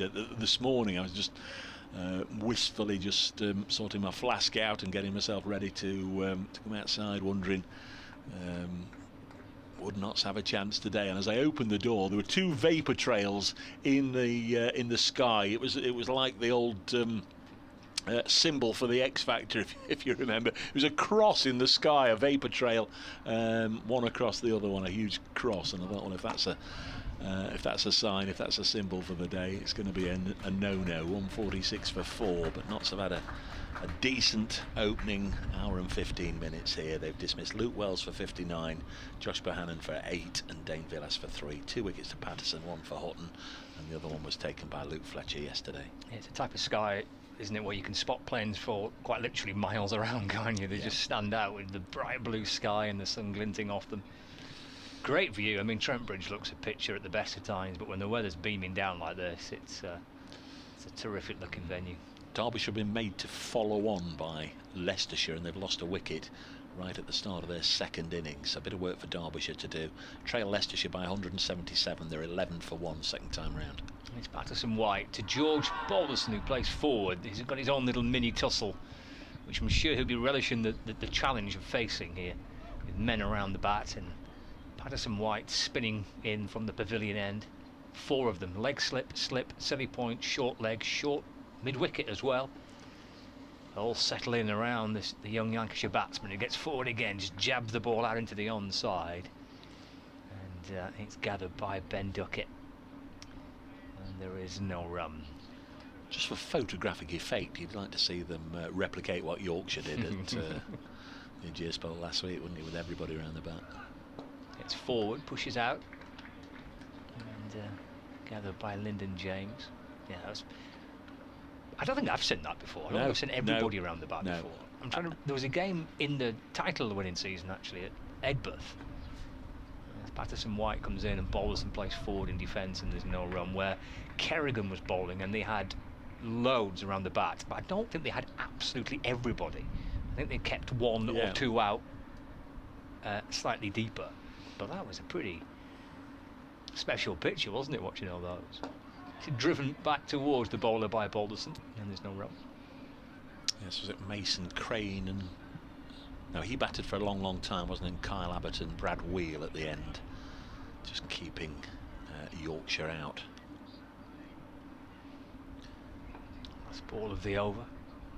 Patterson White to Balderson. A change of line for him, spinning it from around the wicket, and there's no runs. Just mentioning your great foes and friends, do you wonder if Yorkshire supporters are rooting for Lancashire today? Probably. I mean, let us know if you're with us. I'm sure there's one or two Yorkshire commentators, Yorkshire players, Yorkshire supporters indeed, at Brace Cricket, at BBC Lancs Cricket, at Kevin Howell 16. Yeah. Are you rooting for? Are you rooting for the red side? I think they're probably rooting for a draw, aren't they? I don't think they're rooting for a Lancashire win. I think the draw is the best outcome, isn't it, for Yorkshire? I think a win for either side would move. They'd probably say they're hoping for a bit of rain. Yeah, exactly. Get them off. We're not bothered about the cricket, get them off. Next one's driven nice. Oh, good work by the big fella. If the ground shook where you are, don't worry. Luke Fletcher has just dived full length to save a prospective boundary. They got the single, but the big lad has saved 3 runs. Little snooker maximum emerges again. 147 up there, 147 for 4. Is the score of any relevance? I know we keep mentioning it. It's got to be, hasn't it? 297 more required, but the odd single here and there is essential for the batsman's own well-being, as well as just chalking off the runs here and there. Hutton round the wicket to Balderson, I think for the first time. And, push into the offside by Balderson, who's very much in charge out there. No, he bellowed, raised his bat in the direction of Rob Jones. No chance of a run. 147 for 4.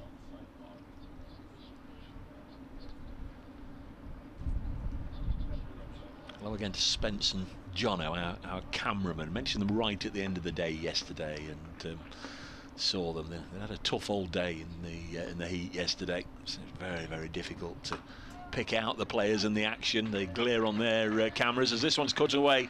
This will bring the 150 up.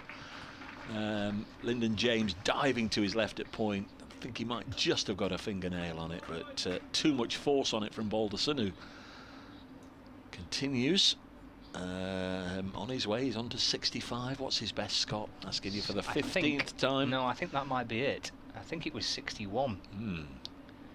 150 up, 151 for 4.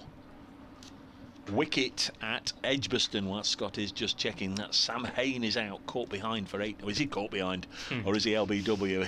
They say he's caught behind for 18. Warwickshire 170 for 4, chasing 296 as Hutton bowls. And Balderson on 65, not out, defends 151 for 4. Yes, new highest score for George Balderson. Previous best was 61, not out. So well done to him. I'm sure that'll be a round of drinks at some stage away from a playing date that he'll have to cough up. I know that. I certainly think that's still the thing for Notts. They'll put it forward to sort of their end of drinks, end of season get together. Any personal bests, you're sort of liable for a couple of quid in the kitty to buy drinks for your teammates. 151 for 4. Here's Brett Hutton.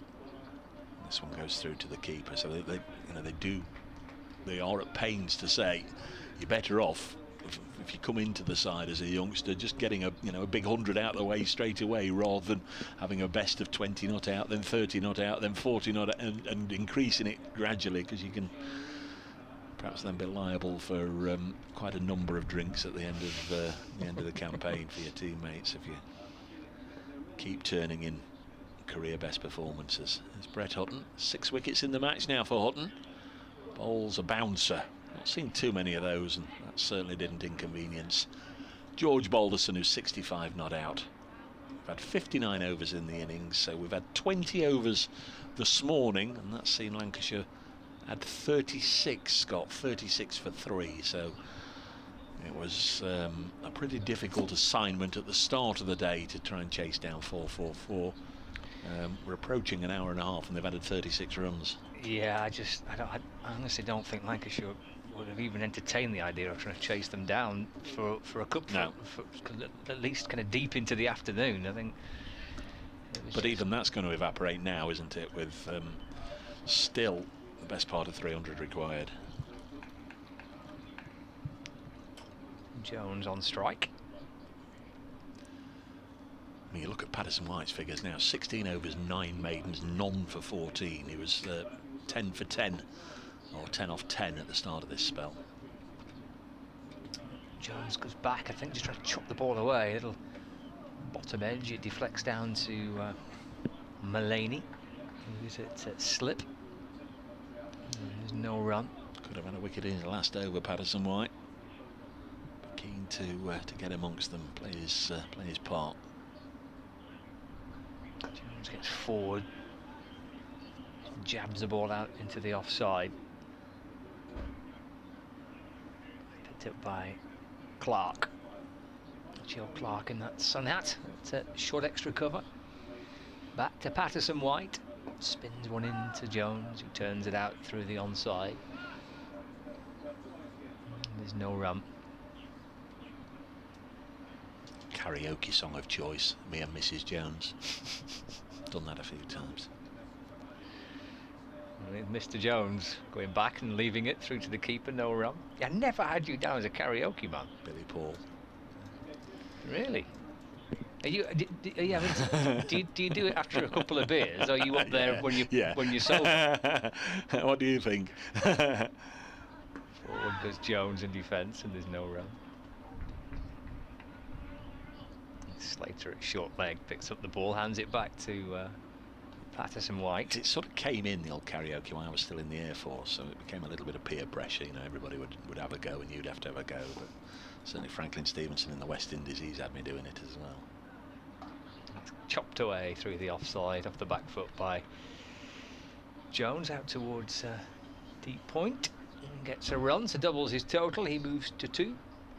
Of course, as you say, if you are nicely refreshed when you do it, you think you've got the voice of Charlotte Church, don't you? But in truth, it'll probably be a howling, grating, dog whining sound. Not pleasant on the ears, but anyway, it's a bit of fun, isn't it? 152 for 4. Yeah, no, Brett Hutton is going to continue. Luke Fletcher is actually almost stood on his bowling mark, but with cap on, he's just passing on a word or two for Brett Hutton. Not been a tremendous match for Luke Fletcher in terms of what he's done this season, and that says a lot of how well he has played this year. At Hutton with the 5 wickets in the first innings, Dane Patterson the starring role so far in this second innings with 2 of the 4. Hutton bowls, and that was a quickish delivery. Tom Moore standing up again.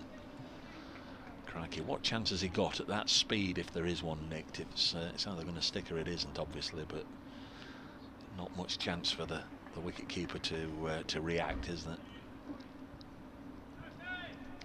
Got the 2 slips in, haven't they, behind him, Cook and Duckett, but yeah, to go and fetch the ball if yeah. And it's difficult as well for Joe Clark in there at first, that he can't see an awful. Hang on, they say, as Hutton comes tearing in, and for the umpteenth time, there's something distracting the batsman. Presumably somebody moving. We can't see down below us, but we did see 3 or 4 times yesterday people just getting up and desperate probably to get out of the sun, not realising the nuisance they were causing.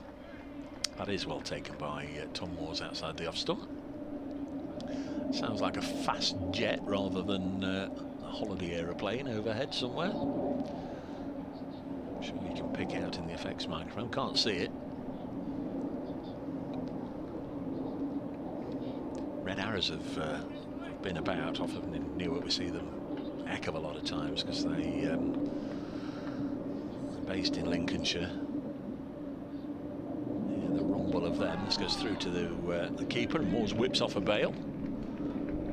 Just wondered, I can't see them. If that might... No. Clearly, whether it does actually sound as if it might well be the arrows,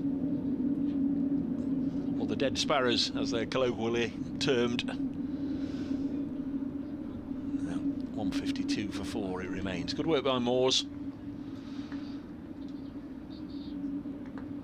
Would have been nice to have seen him and Lyndon James reach 3 figures. Yes, it's short, pulled away.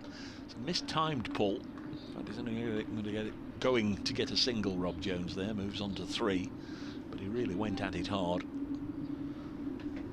There's an aeroplane. Now, what's that? No, that's not it. That's just a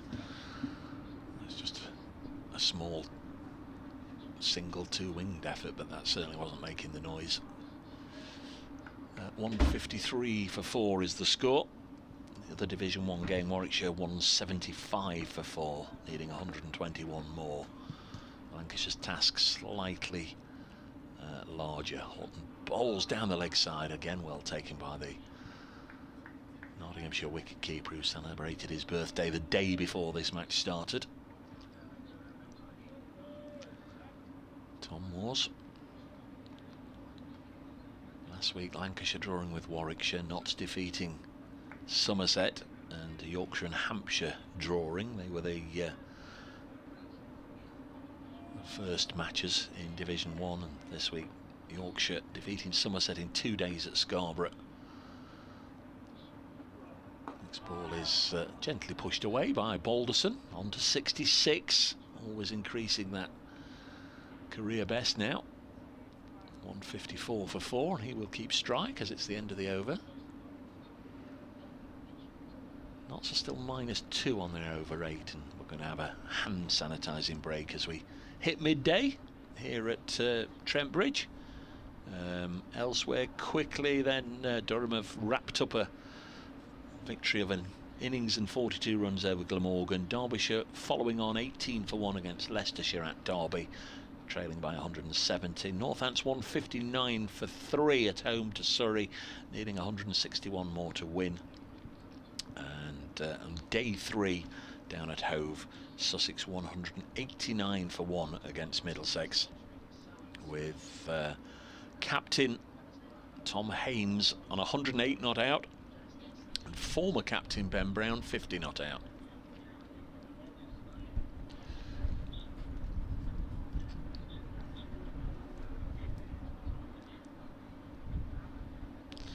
Thanks to Nick Shaw giving me information on the aeroplane. I've just got the cue in my ears, Nick, to speak to Radio Nottingham in just a second. I'll come back to that in a second because it's interesting. 154 for 4. Still going to be Patterson White now. They've had the little hand sanitising break and the opportunity to take on a little bit of water. Balderson's on strike on 66. Defended by Balderson. Patterson White 17 overs, 9 maidens, none for 15, but did put down Balderson. A firmly hit cotton bowl chance away to the bowler's right. In again, and Balderson respectful.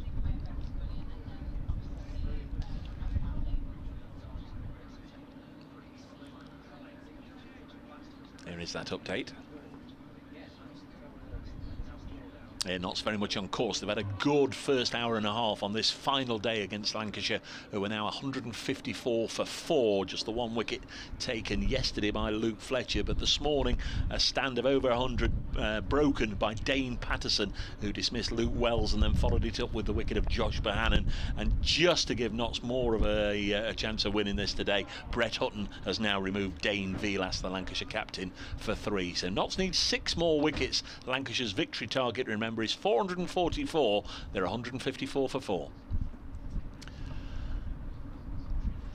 Here's Liam Patterson White bowling round the wicket now to Balderson, who drives it again back to the bowler. We're in the 62nd over. Again, Scott's come in without his sunglasses and goes trotting off back to fetch them. It's the final ball of the 62nd over, and Balderson defends. He's on 66. Rob Jones is on 3 at the end of the over. My old nan used to say he'd forget his head if it were loose. I am a bit forgetful, I can't deny that. Just quickly, while they're between overs, Scott, thanks to a number of people. Nick Shaw was the first. I've just checked on the flight radar, Dave. It was a US military plane from RAF Lakenheath, probably sent to check out the rumble when Luke Fletcher hit the deck. Nice one, Nick. Good. Darren Webster, according to my flight tracker app, that plane was a US Army F-15 Strike Eagle. It went over me in Gunthorpe 45 minutes ago and it made a ride-on noise. Richard Dawson, that plane, Dave, was a US Army F-15. Thanks very much, guys. Terrific, and I wish I'd got one of those apps. I ought to sort it out, and please don't send me the link, because lots of people always tell me this is what you do and that's what you do and all the rest of it, and I suppose I shouldn't say I wish I'd got one when you can get one. In fact, Anthony now, Dave, your ears did not deceive you. It's a military aircraft, an American F-15 Strike Eagle out of Lakenheath. See, they all know. They all know, don't they? They do. Thanks, guys. Thanks very much. That really is appreciated. Just wondered if it was the old rumble of the Red Arrows, which you very often hear in Newark. And we're just about ready with Scott Reed to bowl and Brett Hutton to commentate, or the other way around. One of the two. It's Scott Reed to bowl. I wish you all the best. Here is Hutton in to Jones. That's a forward defensive into the onside. There's no run. I don't know if you mentioned it, that just confirmation that Joe Root has confirmed that Joss Butler will return for England. He goes back into the team for the game at Emirates Old Trafford on Friday. Snatching the gloves back off Johnny Bairstow? Yeah, I think I saw somewhere he said it's a choice between Bairstow or Pope. And then Leach might play if the pitch is turning. Ooh, a bit of bounce there for Hutton, and well snaffled by Tom Moores, who gets the gloves onto it. Kept well, hasn't he? He has, yeah. He has. Derbyshire's misery continues, made to follow on against Leicestershire. They're 18 for 2 on the morning that head coach Dave Houghton has announced that he'll be leaving the club at the end of the season. Taken responsibility for on-field performances this year, was the quote. Right. Bit of a change to the field. Don't know where Ben Duckett went, but he's been brought back into the slip cordon where he spends a lot of his life. Yeah, back to 2 slips. That's forward short leg as well. Just pushing away defensively into the offside, but for no run. Score remains on 154 for 4. Just a reminder, there are tickets available on Lancashire's official resale site. Resale? For that test match. So if you head to Lancashire's website, lancashirecricket.co.uk, you can buy a ticket for the I don't know if it's for potentially all 5 days, or if it's certain days that are available, but the details will be on Lancashire's website if you're around over the weekend and fancy watching England at Old Trafford. Left by Jones through to Moores. Again, there's no run, and it's the real people as well. It's not the holograms. The Abbas sale. There's another game I've not mentioned, and that's wrong of me, because I've followed the first 2 games. England under-19s again in action today at Beckenham against West Indies under-19s. England 2-0 up so far. The 3rd match today. It was a narrow old squeak of a 1-wicket win the other day with lots of wides bowled by West Indies. England under-19s are batting. They're 91 for 5 after 22 overs. Hutton over the wicket to Jones, who defends down to backward point, and there's no run. And Fatty Singh is not playing. Led England to a magnificent victory, and that's how they treat him. The England under-19 side, there are lots of names here that those of you that watch county cricket and have watched the Royal London will know. Tom Prest is skippering the side today. Jake Bethell isn't playing. Oh, he is, yeah. Jake Bethell is playing, but Tom Prest is skippering the side. Jake Bethell, George Thomas of Somerset, William Luxton of Yorkshire. Don't know where George Bell or James Coles play this cricket, or Alex Horton. Tom Aspinwall of Lancashire. It's Horton to Jones. To leave it through to the keeper, no run, end of the over, 154 for 4. Rest of the team, Archie Lenham, who we know about, you've seen a couple of times playing for Sussex, Nathan Barnwell and Harry Petrie. So England have rung the changes, having gone 2-0 up in the 3-match 50-over series. They're going to play 3 T20 internationals at Canterbury at the back end of the week and over the weekend, but not England under 19s and 95 for 5. At the 23 over mark. 154 for 4 is the score here at Trent Bridge. So this morning 39 for 3 Lancashire.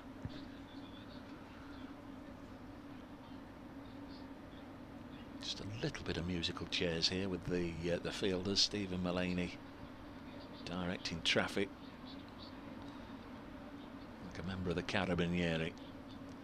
You've got well, a wall in front of George Balderson here, a wall of 2. Good luck trying to drive it through the extra cover here, George, because there's 2 men, those who are watching the live stream will see, as close as you like on the offside, and one of them is Lyndon James, who fields. And well, oh, hang on, we're having a bit of a box swap here, I think. Look away now. Joe Clark and Tom Moores having a bit of a box swap. You've got mine, and I've got yours. I don't know how they knew. How would you know? 154 for 4. Let's not go down that route. No, let's not. 5 catching round the bat, driven away into the body of Lyndon James, and again he just says, "I'm made of steel." Doesn't flinch, but that he is showing everybody that it hit him on the left thigh and deflected back to the bowler. Liam Patterson-White bowls again, and this one's nicked. Is it caught? I thought it was played down into the ground. Not out. Mullaney threw it skywards. The umpire said not out. Here's one for those who are watching the stream. Perhaps you've got a better view than me. I thought he squeezed it out, almost a bump ball, but yeah, is that the appeal stroke celebration of a side that are 100% confident? I'm not entirely sure it was. I didn't think it was out, but we are 100 yards away from the action. Balderson plays this to mid-wicket, and there's no run. What do you think? We're a long way from the action, but I don't think Stephen Mullaney was massively convinced, No. even though he was the one asking the question. No. 154 for 4. He's continued to pose problems, though, Patterson-White. He has, yeah. Balls again. Ooh, and this one's dropped just short of Ben Slater. I don't know how it's possible to drop it short of Ben Slater, because he's so close there at short leg, but he did. Balderson. I don't know. Is sooner or later is one of these going to have his number? I'm not sure. Patterson-White bowls, and again he's dropped it down on the leg side. He's played very, very nicely here, George Balderson, but he's got to find a way to rotate the strike a little bit, because it's just a continued build-up of pressure here from Patterson-White, who's bowling maiden after maiden after maiden here. 19 overs, 11 maidens, none for 15. He was 10 overs, none for 10 this morning or overnight. So today is 9 overs, none for 5. Yeah, I agree with you, Dave. I think he's done really well. It's a great test for him. I'm sure he's relishing the chance to have the challenge of facing Patterson-White, and there is a lot of pressure, a lot of men around the bat, and he looks like a pretty cool lad, George Balderson. I spoke to him a few times now. He seems like a pretty level-headed lad. I think he'll be able to separate all that pressure and just deal with the moment of each individual delivery. But it's a great challenge for him, and he's done well so far. I just don't think they can afford just to keep letting Patterson-White bowl maidens at him, though. He's got to rotate the strike somehow.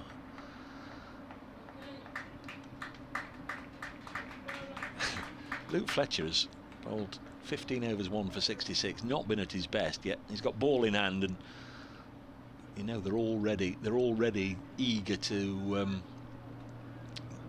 applaud everything he does. A firm favourite here. There he comes then, Fletcher. in nice and full to Rob Jones, who squeezes this out onto the offside.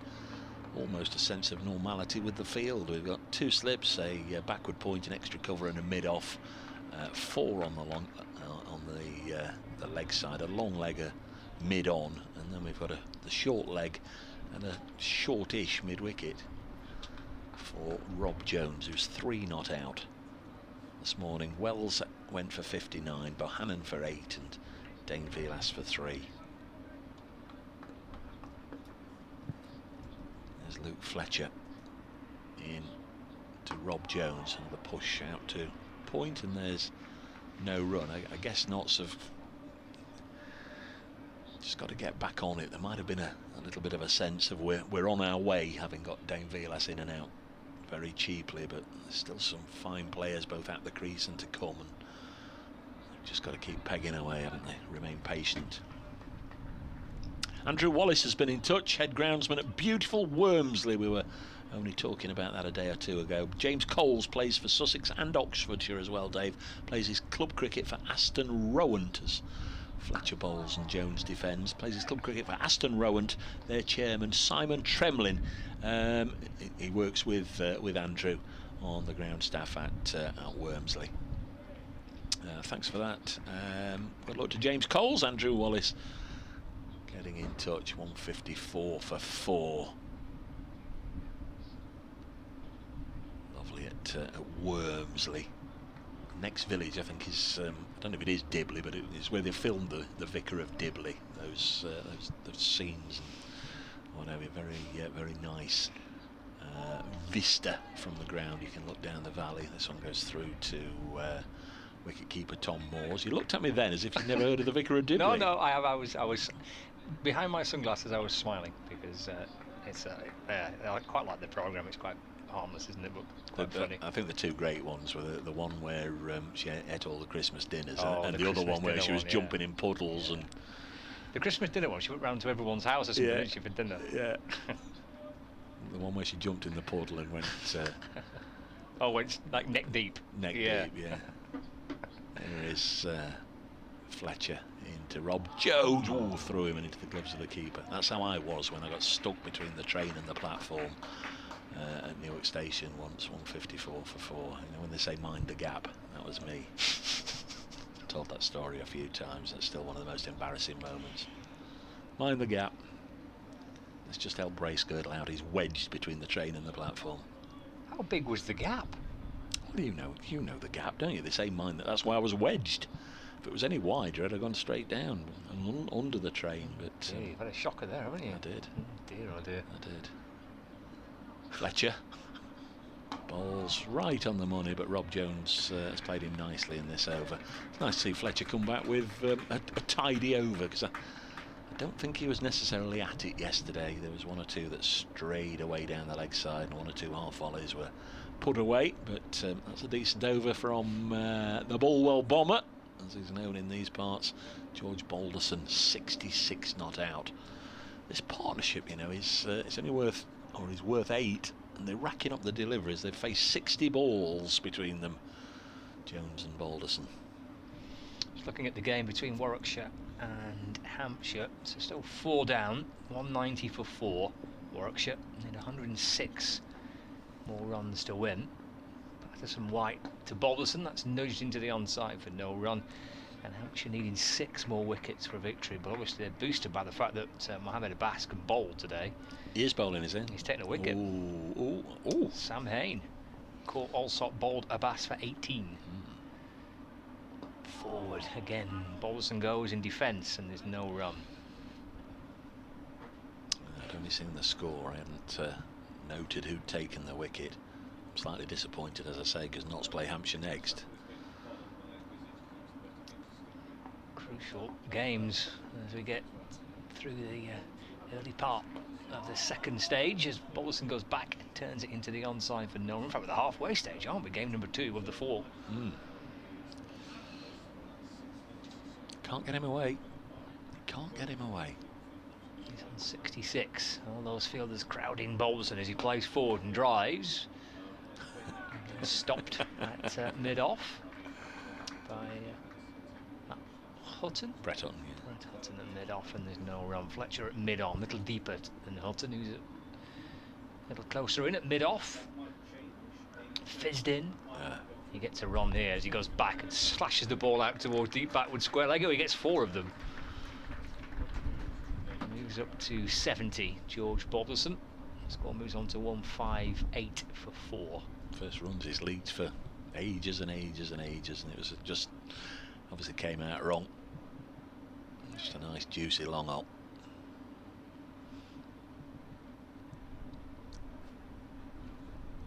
Final ball of the 66 over. 10 minutes to go until the lunch interval on the 4th and final day of what has been a good morning session for Nottinghamshire. Picked up 3 Lancashire wickets. Wells, Villas and Bohannon. Of course, if Lancashire do get into a period of comfort, then they might have the second new ball to contend with as well. This is driven by Balderson to Fletcher. He'll probably keep hold of the ball because he's going to continue from the Radcliffe Road end. That completes the latest one from Patterson White. 20 overs, 11 maidens for just 19 runs. Patterson White, 158 for 4. Lancashire still need, well, to 86 technically is what they need to win the game, but they're going to do their best to try and see if they can get some way to making this game potentially safe and try and get themselves a draw. But Nottinghamshire firm favourites heading in towards the final 10 minutes of the morning session. Just turn the effects microphone down a little bit. It was breezy. Yeah. Actually got it up a little louder than probably should have, so apologies if it's been rustling for an over or two. There's Fletcher. Bowls nice and full. Rob Jones again on the stretch. Plays it up to Mullaney at mid-on. And there's no run. So timings today, folks. We'll have lunch in 10 minutes time at 12:30. Back for the afternoon session 1:10 until 3:10, when tea will be taken, assuming the game's still ticking along by then. We expect it to. 3:10, the tea break until 30:30, and then the last 2 hours 3:30 till 5:30. 158 for 4. Fletcher bowls again to Rob Jones. Again, it's pushed back nice and straight, and for the second time in consecutive overs, Brett Hutton makes a tumbling stop to prevent any runs being scored. We've had 43 runs scored this morning for 3 wickets. I think Notts would take the same again this afternoon, wouldn't they, if they can bag 3 wickets this afternoon. And they'd potentially have to do the same again in the final session. Again, Mullaney just holding things up whilst he tinkers with the leg side field. There are 3 close catches there now on the leg side. 1 slip, Joe Clark. Fletcher bowls and it's pushed into the covers, and there's no run. Certainly in terms of the Division 1 cricket that I've seen and obviously looked on from a distance at the other matches, they do seem to be quite fiercely fought, and the sides and the supporters really getting involved here. They know you just need a good little spell, 2 or 3 wins, and suddenly you can be county champions. As Fletcher is in bowling into the thigh pad of Rob Jones. And right now you'd suggest, that we don't know how Hampshire are going to go, if they could beat Warwickshire, keep them very much in the thick of things, but if they don't, if Warwickshire win that, it may well be, and I know nobody will take any satisfaction if your own particular county doesn't win it, but could be one of the northern counties. That might just balance things up a little bit in the fact that we've got an all-southern blast finals day for the first time. That's not got down well, Scott, has it? The southerners having blast finals day all to themselves. Somebody again behind the arm. Andrew says, Dave, that village down the road is called Turville. And he reminds me he's not the head groundsman. He is. You are, Andrew. Don't put yourself down. Top dog at Wormsley. Yeah, Turville. That's where they filmed some of the scenes of the Vicar of Dibley. Fletcher in again. Rob Jones gets behind it. Playing defensively. Things a little easier for the Lancashire batsmen from the quicks. There doesn't seem to be too much devilment in the wicket, does there? No, Luke Wells said that last night, that he didn't. The phrase he used wasn't too many demons in the pitch. Obviously, he's going to come out, and as indeed Lancashire were, they're optimistic they could have a good day today, and they could still yet have a good day today. But what we've seen throughout the course of the game, it has done enough, but it's not. It's been hard work too, hasn't it? To work hard for the wickets, and not done so far. Yeah, very much so. Fletcher, who certainly isn't afraid of hard work, bowls again, and Jones defends again. 158 for 4. It's another maiden. Fletcher 17 overs, 1 for 66. You just mentioned the results elsewhere, and obviously the Warwickshire-Hampshire game going on, and in terms of what potentially it could do to the Division 1 table. A win either side. With Warwickshire win, they would move up to 52 points. A Hampshire win would take them to 38.5. And a draw would mean that they're both still pretty much bunched together. If Nottinghamshire go on to win this game, that would move them up to 49 points. And if Lancashire are able to bat through the match and earn a draw, they would be on 39. It's driven to mid-off by Bolton for no run. So effectively, Warwickshire win, they would go top. If Nottinghamshire win this game and Warwickshire win, Warwickshire top, Nottinghamshire second. And it would be Yorkshire third. Forward goes George Bolton. That's pressed again into the offside. And there's no run. He's still got plenty of company around the bat. There's that silly point. Forward short leg, leg slip, a slip, short mid-wicket. Patterson White twirling his way in from the pavilion end. Bolton going back and across and plays the ball safely into the onside for no run. There's an update on what you've just been talking about. Okay. Another wicket at Edgbaston. Warwickshire 191 for 5. Captain Will Rhodes has been dismissed by that man Abbas. It's in the balance, that game, isn't it? The fact that Mohammed Abbas is back fit. Bolton plays forward again to defend no run. That's a big boost for Hampshire. I do think he should have a game off though after this one. Yeah. Just remind me who Hampshire playing again next. Yeah. 158 for 4, edging towards lunch. Certainly get one more over him. Might get two more in. Now then, Bolton goes back and across, and the ball squirts past the keeper. What's that gone for? It's gone for 4 byes, so it's missed a whole lot. Down towards the boundary for 4 byes, so he remains on 70. Lancashire total just creeps on by the additional 4 to 162 for 4. It's the final ball of Patterson White's 21st over. I hope that drop, as far as he's concerned, that drop off Balderson doesn't become a defining moment of this day. Balderson was on 61 at the time. It was caught in bold chance, wasn't it? Hit pretty firmly back towards him, but he got hands onto it, but just spilt it. And just covering up. It'll shuffle across the stumps and playing safely into the offside for no run. End of the over. It's 27 minutes past, so definitely one more from Fletcher. Might be it. We shall see. We've got 67, or a minimum thereof, remaining in the day's allocation. Where is the big man? Yeah, he's going to get himself ready.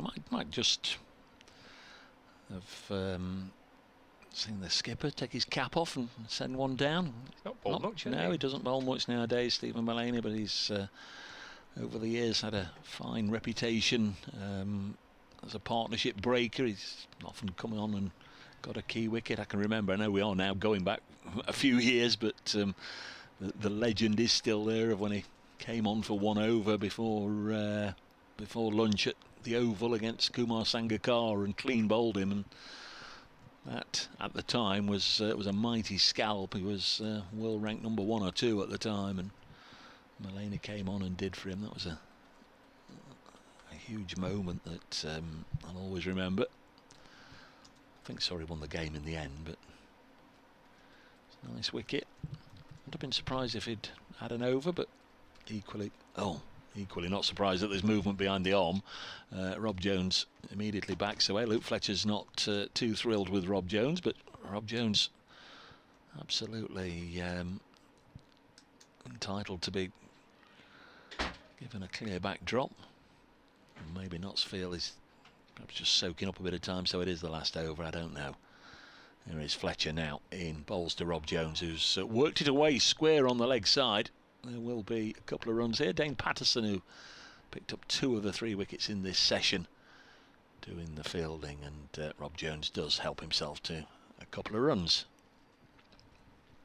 He's on to 5, 164 for 4. Lancashire, who won the toss, remember, on the first morning, asked Notts to bat first. They made 272.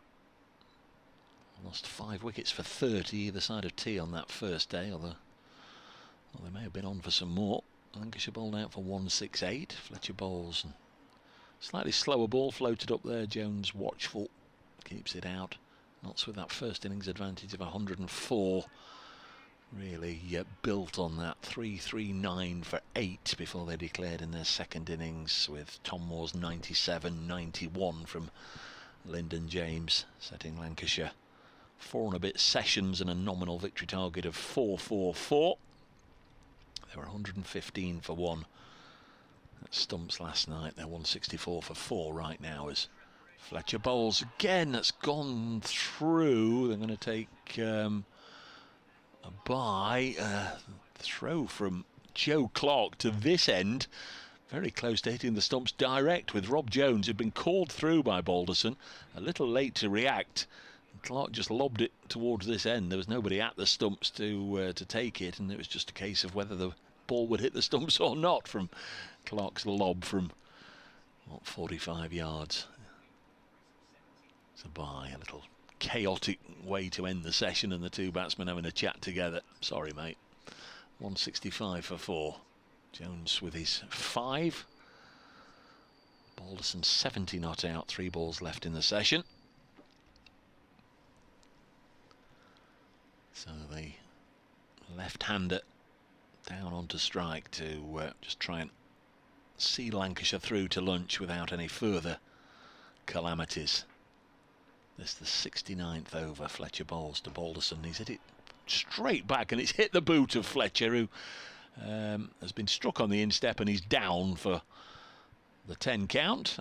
6, 7, he's up at 8, and he's down again. He's felt that one. Oh, crikey, and he's taken the left boot off. It's got him on the left instep, and Luke's in a bit of strife here. He's taken a blow on the left instep, and the umpires might just say, in fact, the 12 men are out there. James Pipe not yet come rushing on the Notts physio. They might just say that's lunch, fellas. Wouldn't be surprised if the umpires do that, because we're certainly going to be a couple of minutes away from having any more cricket with Luke Fletcher on the ground and his boot off. 165 for 4. Yeah, James Pipe is on his way out to the middle to attend to him. There are 3 balls left in the over. Fletcher's got back to his feet and clearly just trying to get a little bit of feeling back. And 2 balls remain. Look at this Pipe, he'll be saying. Oh, or words to that effect. He's hobbling about, letting everybody know he's in a bit of discomfort. In fact, Luke, I think, has been encouraged to just go off the field, and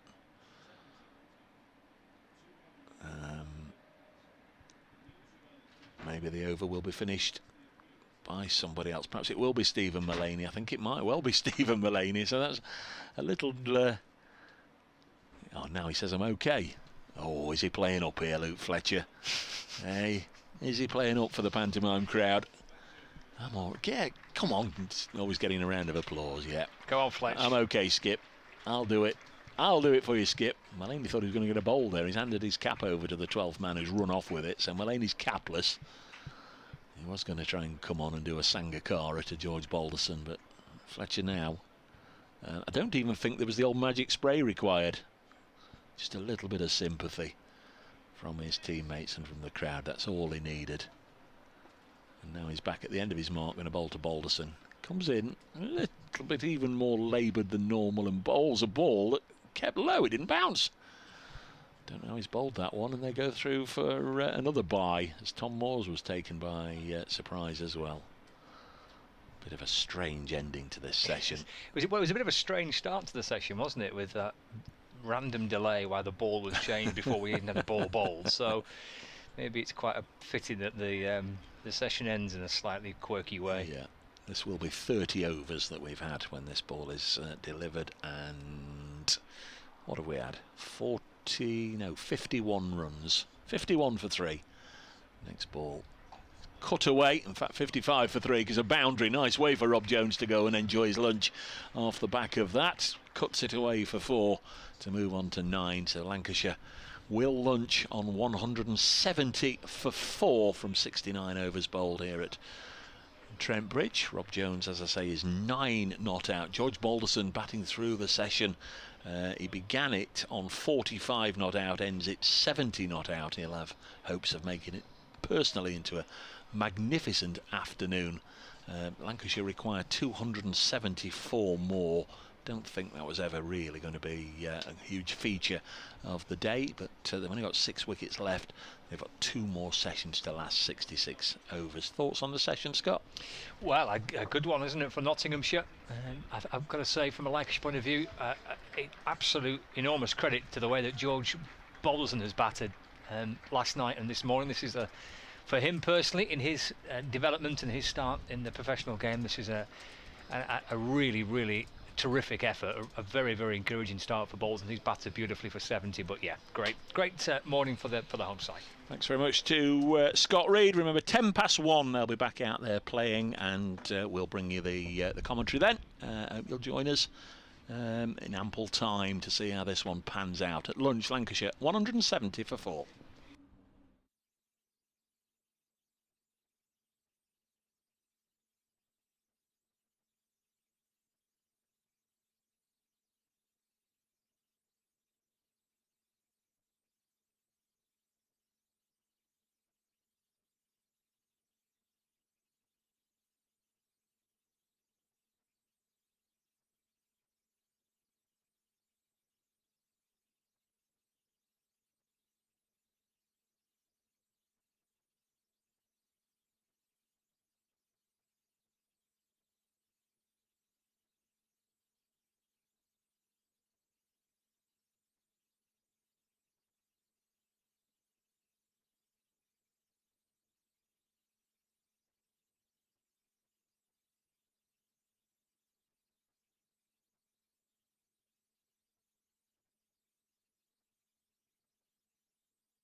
And welcome back to Trent Bridge, everybody, for the penultimate session, the start of it.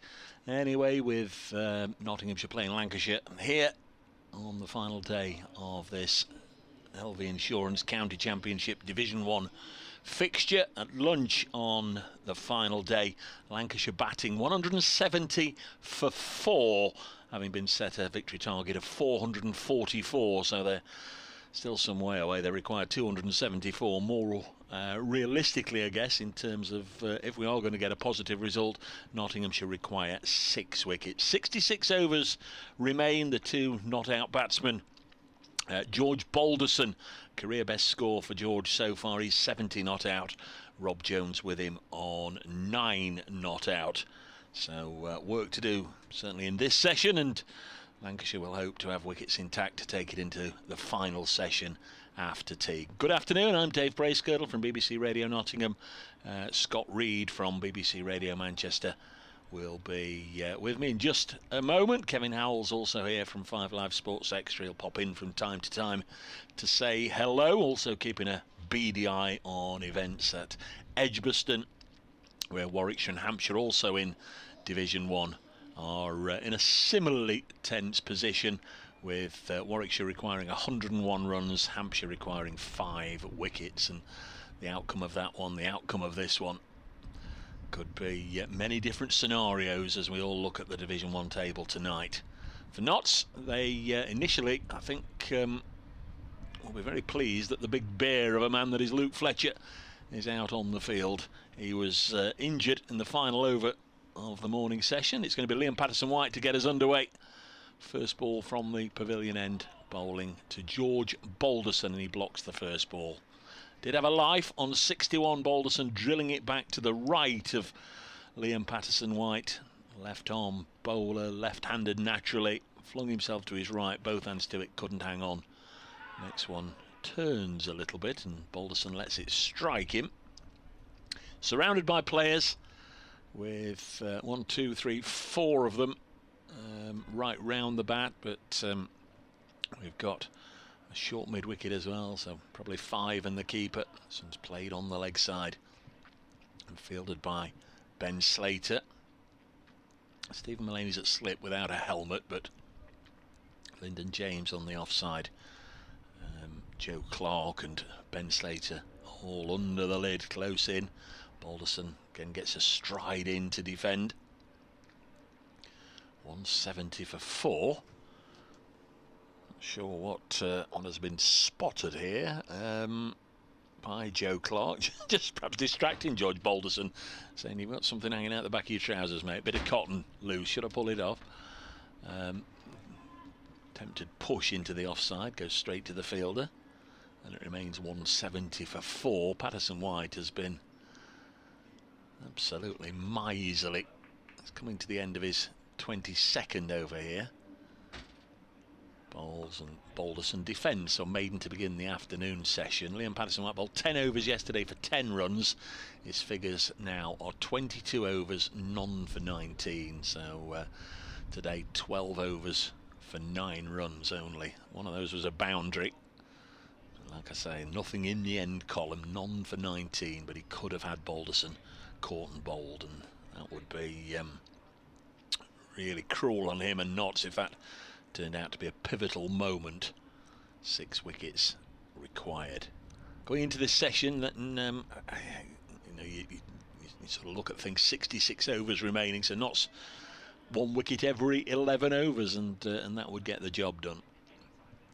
So they've got to be a little patient. Second new ball likely to feature in this second session. Dane Patterson is going to bowl the second over of this session. Got 2 wickets this morning, 2 for 29, his figures from 17, and this is the start of the 71st over with Patterson bowling to Rob Jones past the outside edge. Jones withdrawing the bat inside the line. So 10 overs, 45-50 minutes maybe, perhaps a little less than that, and Notts will have the option of taking a second new ball. They're -1 on the over 8. They were -2 this morning. Liam Patterson-White with a a 12 over spell, hasn't managed to get Notts into the in the positive in terms of the over rate, so they'll have to keep an eye on that as Patterson is in again, and Rob Jones runs it down to third man. I'm not sure there's enough pace on it to go all the way to the fence, but Jones will pick up his first runs of the afternoon session, Lancashire's first runs of the afternoon session as well, and it becomes 172 for 4, Jones on to 11, and this partnership now worth 26 as Scott Reed slides in alongside me. Good afternoon. Very good afternoon to you. It's a very welcome breeze coming through our open windows, Dave. Very nice. On a hot day. Little gentle breeze lapping around the ground. That's lovely. It is very, very warm. Not entirely sure, and we're not sat out in it, but I'm not entirely sure it's quite as hot as it was yesterday. There's time yet, though, I guess, as Jones tries a similar shot, I think, opening the face, trying to run it down to third man, but fielded there at backward point. And there's no run. There is Liam Patterson-White.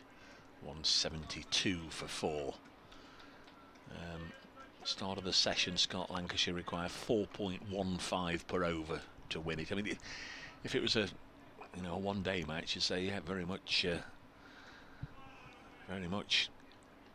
an achievable target. But there is a reason that scores of 400 aren't chased down on the last day. Here's Patterson in bowls, and again Jones solidly behind it, and of course with 4 key batsmen out as well, Lancashire will be just desperate to get to the end of the day with wickets intact. Absolutely, yeah, to give themselves any chance of trying to get them a draw from the game. They obviously need to take it as deep as they can. They need wickets in hand heading into that final session. At the minute they've got 6 wickets left. If these two can bat through the afternoon session, well, it gives them something, doesn't it, to work with going into the evening.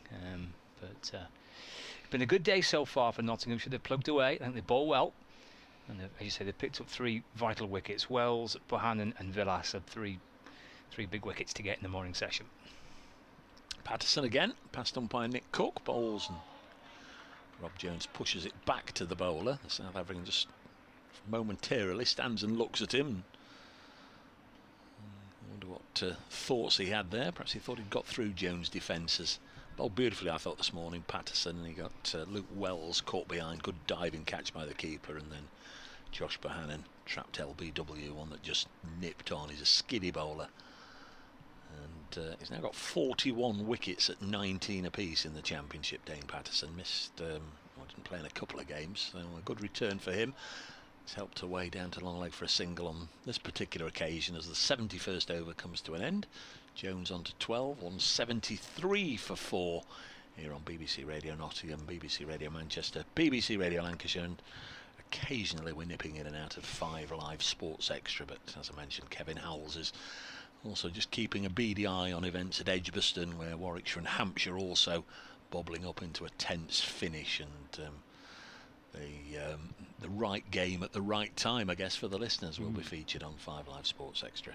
I'm pretty certain that the Nottinghamshire supporters, Lancashire supporters, and definitely the players will be keeping an eye on the game at Edgbaston as well. It is a significant match. Of course, these two are the 2 current live Division 1 games, with Yorkshire's 2-day win over Somerset.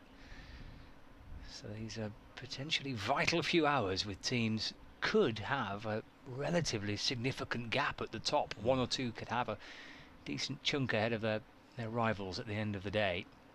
As Jones plays forward in defence and there's no run. Warwickshire are 199 for 5, so they need 97 more runs to win, and Hampshire need 5 wickets.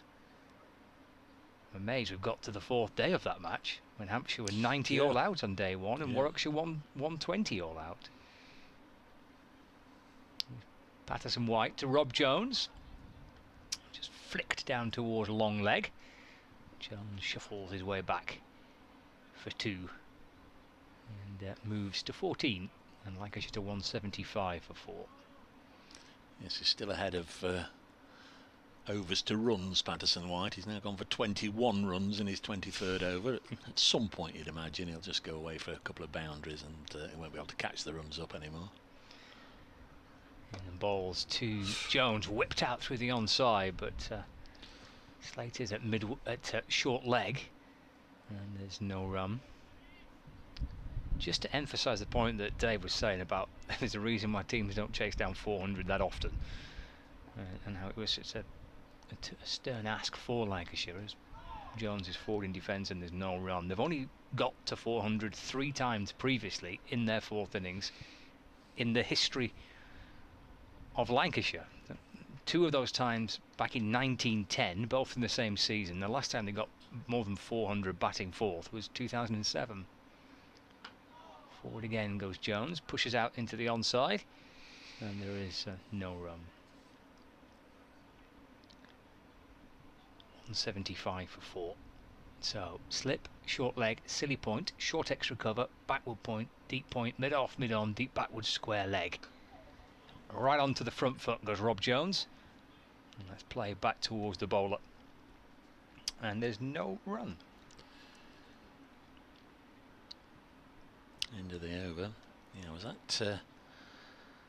that New Road back in 2001 when Nottinghamshire achieved their record run chase, 461 to defeat Worcestershire. They got there in style. They won by 7 wickets. Just pull up the card. Chasing 461 on the last day. Darren Bicknell 104, John Morris 94, Greg Blewett the Australian 134 not out, Usman Afzal 88 not out, Paul Johnson 26 not out, Afzal not out rather.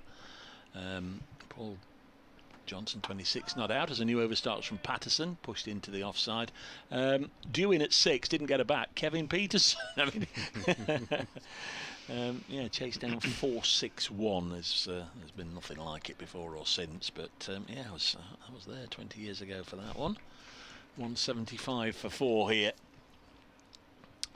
Dane Patterson is the Nottinghamshire bowler at the moment. Doesn't look to have a care in the world, does he? He walks back to the end of his mark and he's tossing the ball up in the end, catching it to himself. I often see bowlers giving it a polish, but not Dane. Comes in, bowls to the left-handed Balderson, who drops this on the leg side and remains undefeated on 70. He got bogged down a little bit, Balderson, against Liam Patterson-White, but depending on whether you're a cup half full or half empty sort of guy, I thought he got bogged down for about 4 or 5 overs against Patterson-White and couldn't get him away. Scott thought he showed great, which he did admittedly, great composure and tenacity and no little skill just to keep Patterson-White out for 4 or 5 overs. So it's one of those. Was he under pressure or not? Just pushed into the well, he was certainly under pressure. He was, yeah, definitely. But he did cope for it manfully. It was just the one that he hit back and might well have been caught. Lovely day, glorious day, it has to be said, with Trent Bridge bathed in sunshine. Lovely blue skies overhead. Seen bigger crowds on the first 3 days, but those that are here, those that have parted with money, we're certainly getting value for it, as Patterson bowls again to Balderson, and once more a push into the offside. This time we get a run just to the right of Lyndon James, who at extra cover has to run round and pick it up. And you'd imagine right now those spectators like us have no idea how this is going to pan out.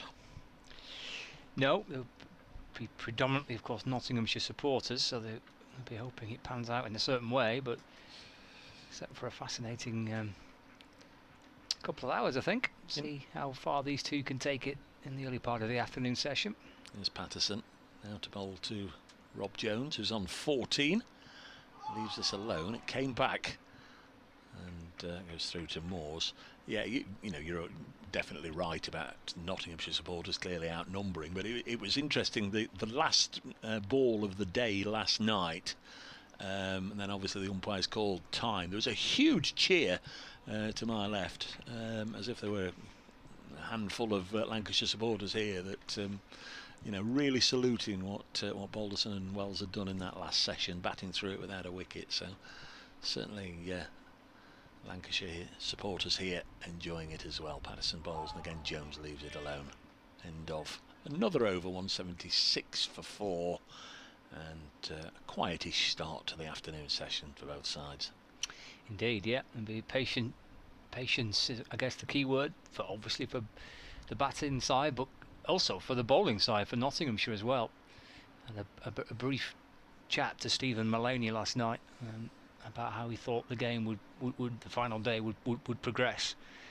And he said that it'll be a hot day, it'll be a long day, and it could be a day that goes right through towards the back end of the third session. He certainly wasn't expecting it to be an easy one for Nottinghamshire.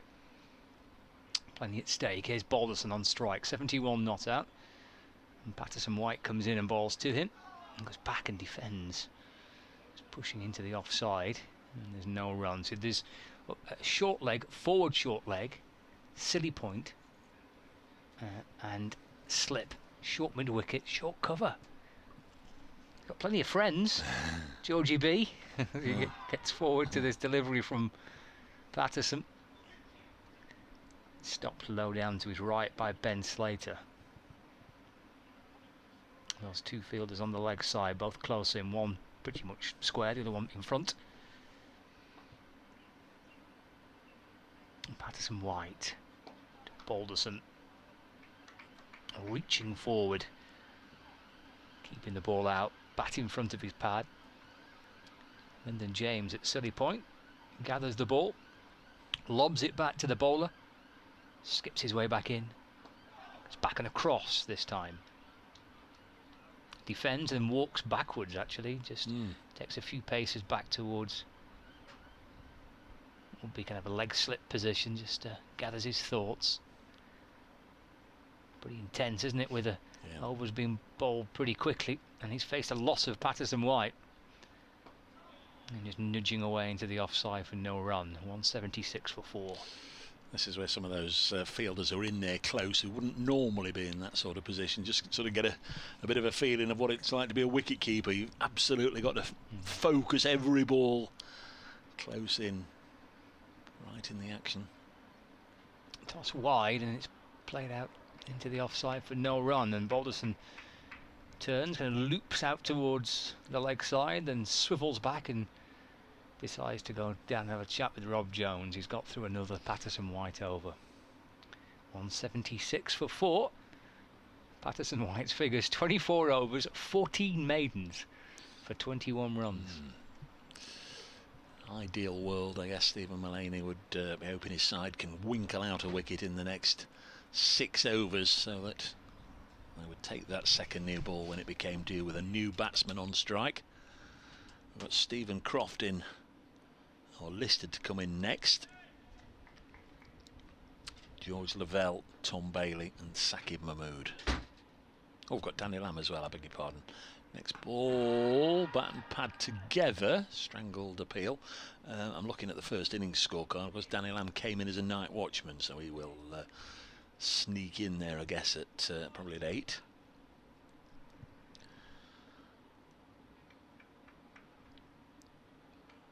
Nine, maybe.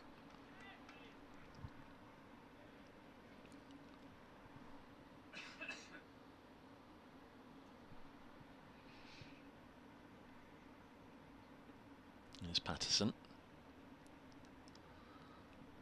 Bowling to Rob Jones, who's on 14. Little push to backward point, no run there. Elsewhere, Derbyshire 51 for 2, following on against Leicestershire. Still trailing by 137.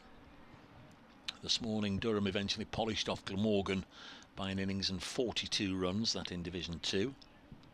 Northants now 205 for 4, needing a further 115 to defeat Surrey at Wantage Road. There's Dane Patterson. Past umpire Cook. Bowls, Rob Jones leaves it alone at Edgbaston at the moment, 211 for 5. Warwickshire inching their way closer, need 85 more. Hampshire need 5 wickets. Day 3 at Hove, Sussex 224 for 2 now against Middlesex. The Centurion, Haynes, the captain, Tom Haynes is still there, but Ben Brown has fallen for 80. Sussex 224 for 2. And the one other match, the England under-19s versus West Indies under-19s, as Patterson Ball's again outside the off stump. That's at Beckenham. England under 19s currently 194 for 7 in the 43rd over of 50. The young Lancashire player Tom Aspinwall is 38 not out.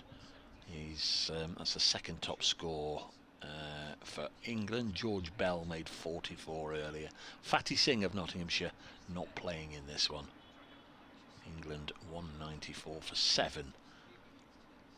In the second match on whenever it was on Monday, West Indies got 180 and England just got over the line by 1 wicket. Patterson thought he'd got through Rob Jones there, but managed to be squeezed out in front of off stump by Jones onto the leg side. 176 for 4. So you're up to speed with what's going on around the country. A number of matches, of course, have finished over the last couple of days.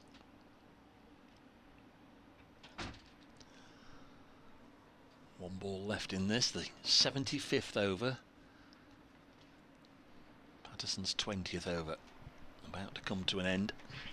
Bowling to Rob Jones, and gets into position, just a little shuffle outside the line of off stump and steers it to point, and that's the end of the over. Not a deal happening for Dane Patterson at the moment. Is keeping the pressure on, but the Lancashire batsman at the moment withstanding it. I think since lunch we've pretty much had Balderson facing the spinner of Patterson White and Rob Jones facing Dane Patterson. That's how it was for much of the morning session, or so it seemed, or much of the latter part of the morning session since they came together. But Balderson's faced an awful lot of overs from Liam Patterson-White.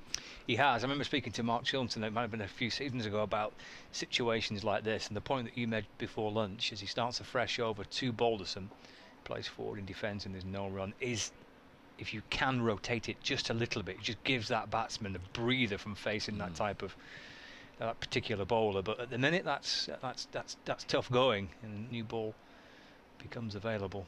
And of course you've got to bowl different lines and lengths if you've got a right-hander and a left-hander out there rotating the strike. Just messes the bowler up a little bit.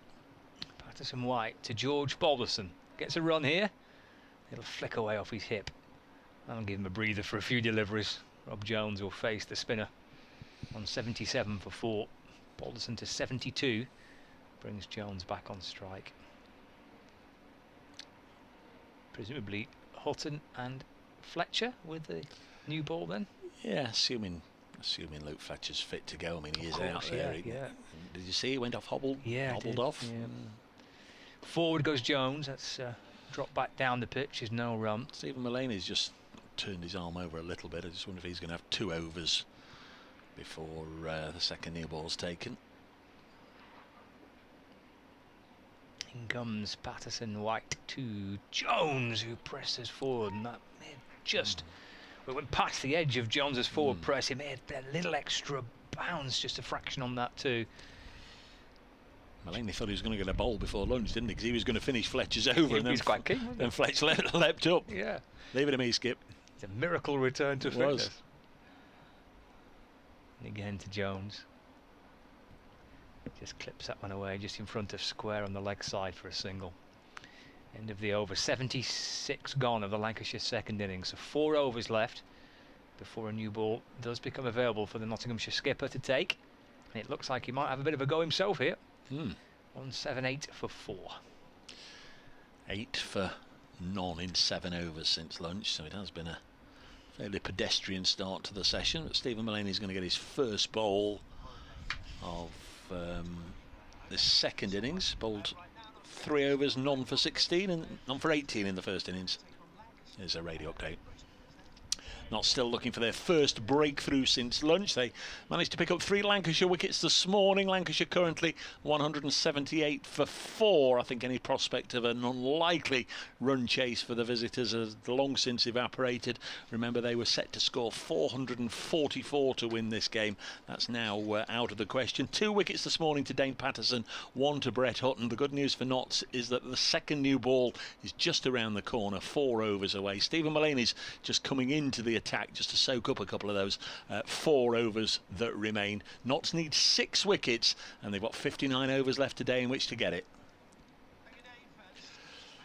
There's Stephen Mullaney bowling his first ball. Tom Moore standing up to the stumps, takes the ball outside the off stump. A different sort of field here with one slip. Joe Clark got a short mid-wicket. Ben Duckett. Brett Hutton being brought in as an extra catcher at short extra as Mullaney bowls, and this has gone through to the keeper. There's a wicket at Edgbaston where wicket-keeper Burgess has gone for 11. Warwickshire 2-1-2 for 6, chasing 2-9-6. We've still got a bit of music, bit of Curtis Mayfield in our ears here, Scott. It's right up your street, is this? It is indeed. If you want to finish this over, I'll just ask them to turn it down. It's Mullaney, 2 balls into it. Forward goes Jones in defence, and there's no run. So, a tense afternoon in store here. Tense afternoon in store at Edgbaston. Wickets tumbling. There's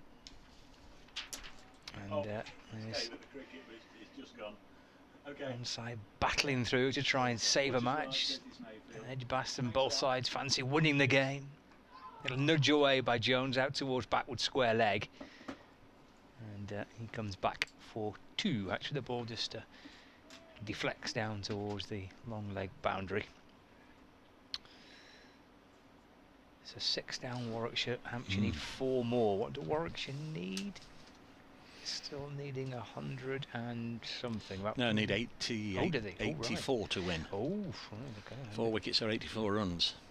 What a finish. 1 or 2 can bat down the bottom there. Danny Briggs and Liam Norwell. Not sure who else is still to come. Mullaney over the wicket bowls. You can't believe that Jones has got bat and ball as he just nudges the ball across his pads down to fine leg. And shuffles back for 2 more, Rob Jones. Takes his total on to 19, and the score moves on to 182 for 4. I'm not sure how this works, but Dave says, can you ask them to press the reset button, please? The feed is slightly behind the commentary.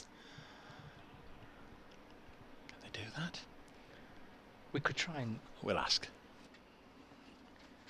Oh, if we're in front, I would say we could just try and guess what's going to happen and see if it just happens to match with the with the pictures. Maybe Button's being pressed. Now, what does Mullaney want here? He wants another man close in, doesn't he? So he wants a man under the helmet on the leg side. He's mopping his brow, Stephen Mullaney. So there's a slip. The keeper's standing up. There's a slip. It's like Hutton in at bat pad. And then 2 short mid-wickets. The last couple of shots Jones has played, he's worked them across his pads, he's worked them through the onside.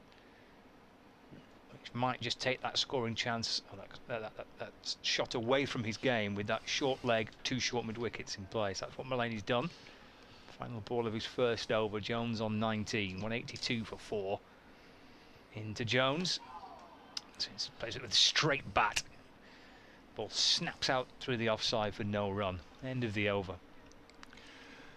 Lots of animation in that over, wasn't there? It was. Kirsty's on it, Dave, in production. Just try and tally the pictures to the commentary. 182 for 4. I've got to say, isn't it? He's brilliant to watch, isn't it? The battle here between bat and ball, the sense of pressure that Nottinghamshire are building and at least trying to build, the sense of calm that the 2 batsmen are trying to display. It's absolutely terrific to watch. 6 wickets in 58 overs needed by Notts. In comes Patterson White. It's driven nicely by Balderson. He's got it through extra cover this time. He'll come back for a second and he'll probably reach 3. He does, yeah. He runs 3. Ball picked up. I think that's by Sam Northeast, isn't it? Chasing after that towards... It is towards extra cover boundary. Do you know, I'm not entirely sure I've mentioned Sam's name all day today. Well, he pops his cap on. And where's he going now? He's going towards deep square leg. He's signed on for 4 games, but he's not signed on to wear the helmet right under the batsman's nose, has he? No. given that job to Lyndon James. Patterson White to Rob Jones. Just a little flick away through the onside for a single. 20 to Rob Jones now. 186 for 4 for Lancashire. It's, of course, a little bit of a calm potentially before the storm of a second new ball. Two fast bowlers will come steaming in with it shortly. Balderson, when he jabs the ball down, it just deflects down towards short fine leg, and there's no run. Just wondering, I think you've got to take it, haven't you? You've got to give yourself a chance with that second near ball, but I'm wondering if these two batsmen might not prefer it actually. Patterson White from the pavilion end. Balderson leans into it and defends for no run. I think it's fairly clear it's going to be taken because Luke Fletcher's certainly limbering up, and I think we've seen Brett Hutton also getting ready. But the relentless pressure from the spinner there, you know, you've got to play every ball, even if it means getting across and padding it away. You're very much involved, aren't you? You can't just leave. Into Balderson, having seen a left-hander go back and across and defending, is bowling around the wicket now to. But well, he did for one delivery and he decided against it. He's going to come back over the wicket. Balderson goes back and flick away behind square on the leg side. He gets a single. Over complete. 78 gone. 57 remain. It's an increasingly impressive performance this from George Balderson, because he's coping with everything that's been thrown at him. A lot of pressure out there. There's been a lot of appeal, and there's been lots of oohs and ahs, encouragement for the bowlers, sort of a little bit of kidology to to make on that the quicker bowlers are wobbling it about, that Liam Patterson White is getting prodigious turn. There's been lots of animation, but he's stood firm, faced a lot of balls now for his 76 not out, 227, is it? 227 deliveries he's faced yet. Yep, it is. 187 for 4. I can't even find out how many minutes he's actually batted for. He's been in since, well, just before tea yesterday, wasn't it? Yeah, 302 minutes, 5 hours 2 minutes. Good effort. It is a good effort. We've all taken the opportunity to take on board a little bit of water. Batsmen have towelled off. Fielders have had a squirt of gel on their hands. And Stephen Mullaney will bowl the 79th over of the innings. This is really when Notts would love a wicket. Get a new player out there with that second new ball just to whisk her away. Some northeast, well, we'll give a mention to, now being brought in by Mullaney from the leg side fence to just in front of square leg. Mullaney bowls to Balderson and has it hit back to him. 187 for 4. Mullaney's first game in charge as the full-time skipper of Nottinghamshire. He did it 3 or 4 times when Chris Reed was injured. Was in that win at Old Trafford at the start of 2018. We mentioned on their first day when 25 runs were scored and 12 wickets went down on the final morning. It's not been like that here today. So this one's tickled away down to Liam Patterson White, grazing in the deep for the time being. 188 for 4. Jones has 20 and he's back on strike. George Balderson 77 not out.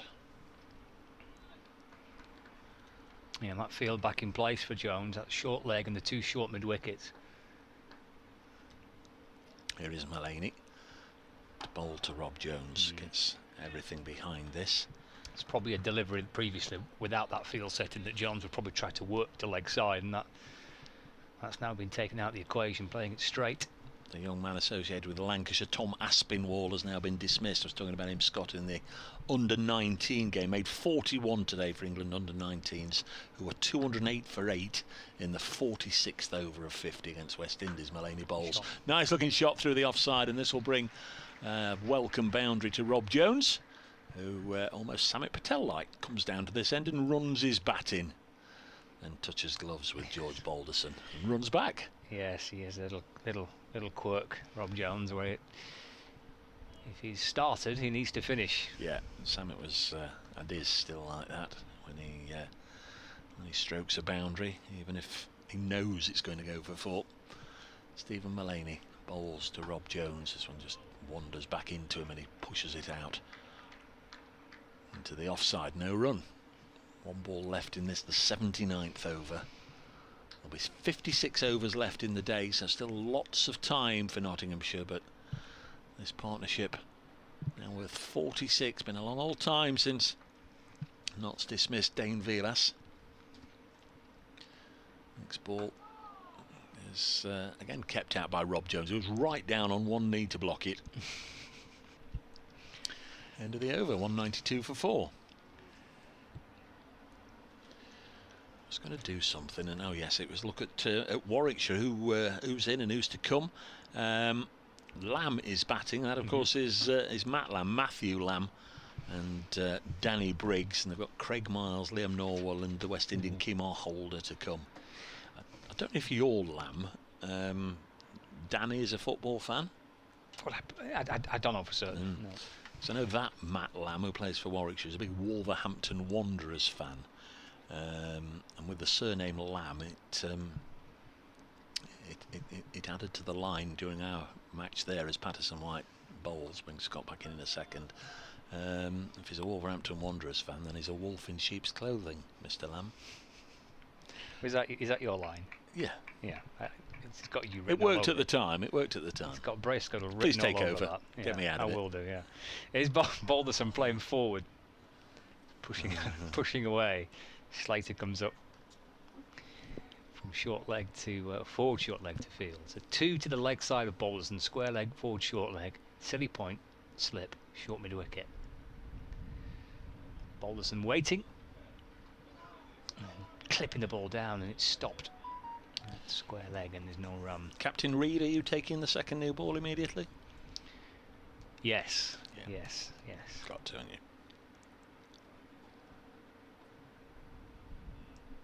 Find out in 3 balls time. Well, that's going to question if that's an LBW, but the bowler joined in a little late, which is not going to help his cause.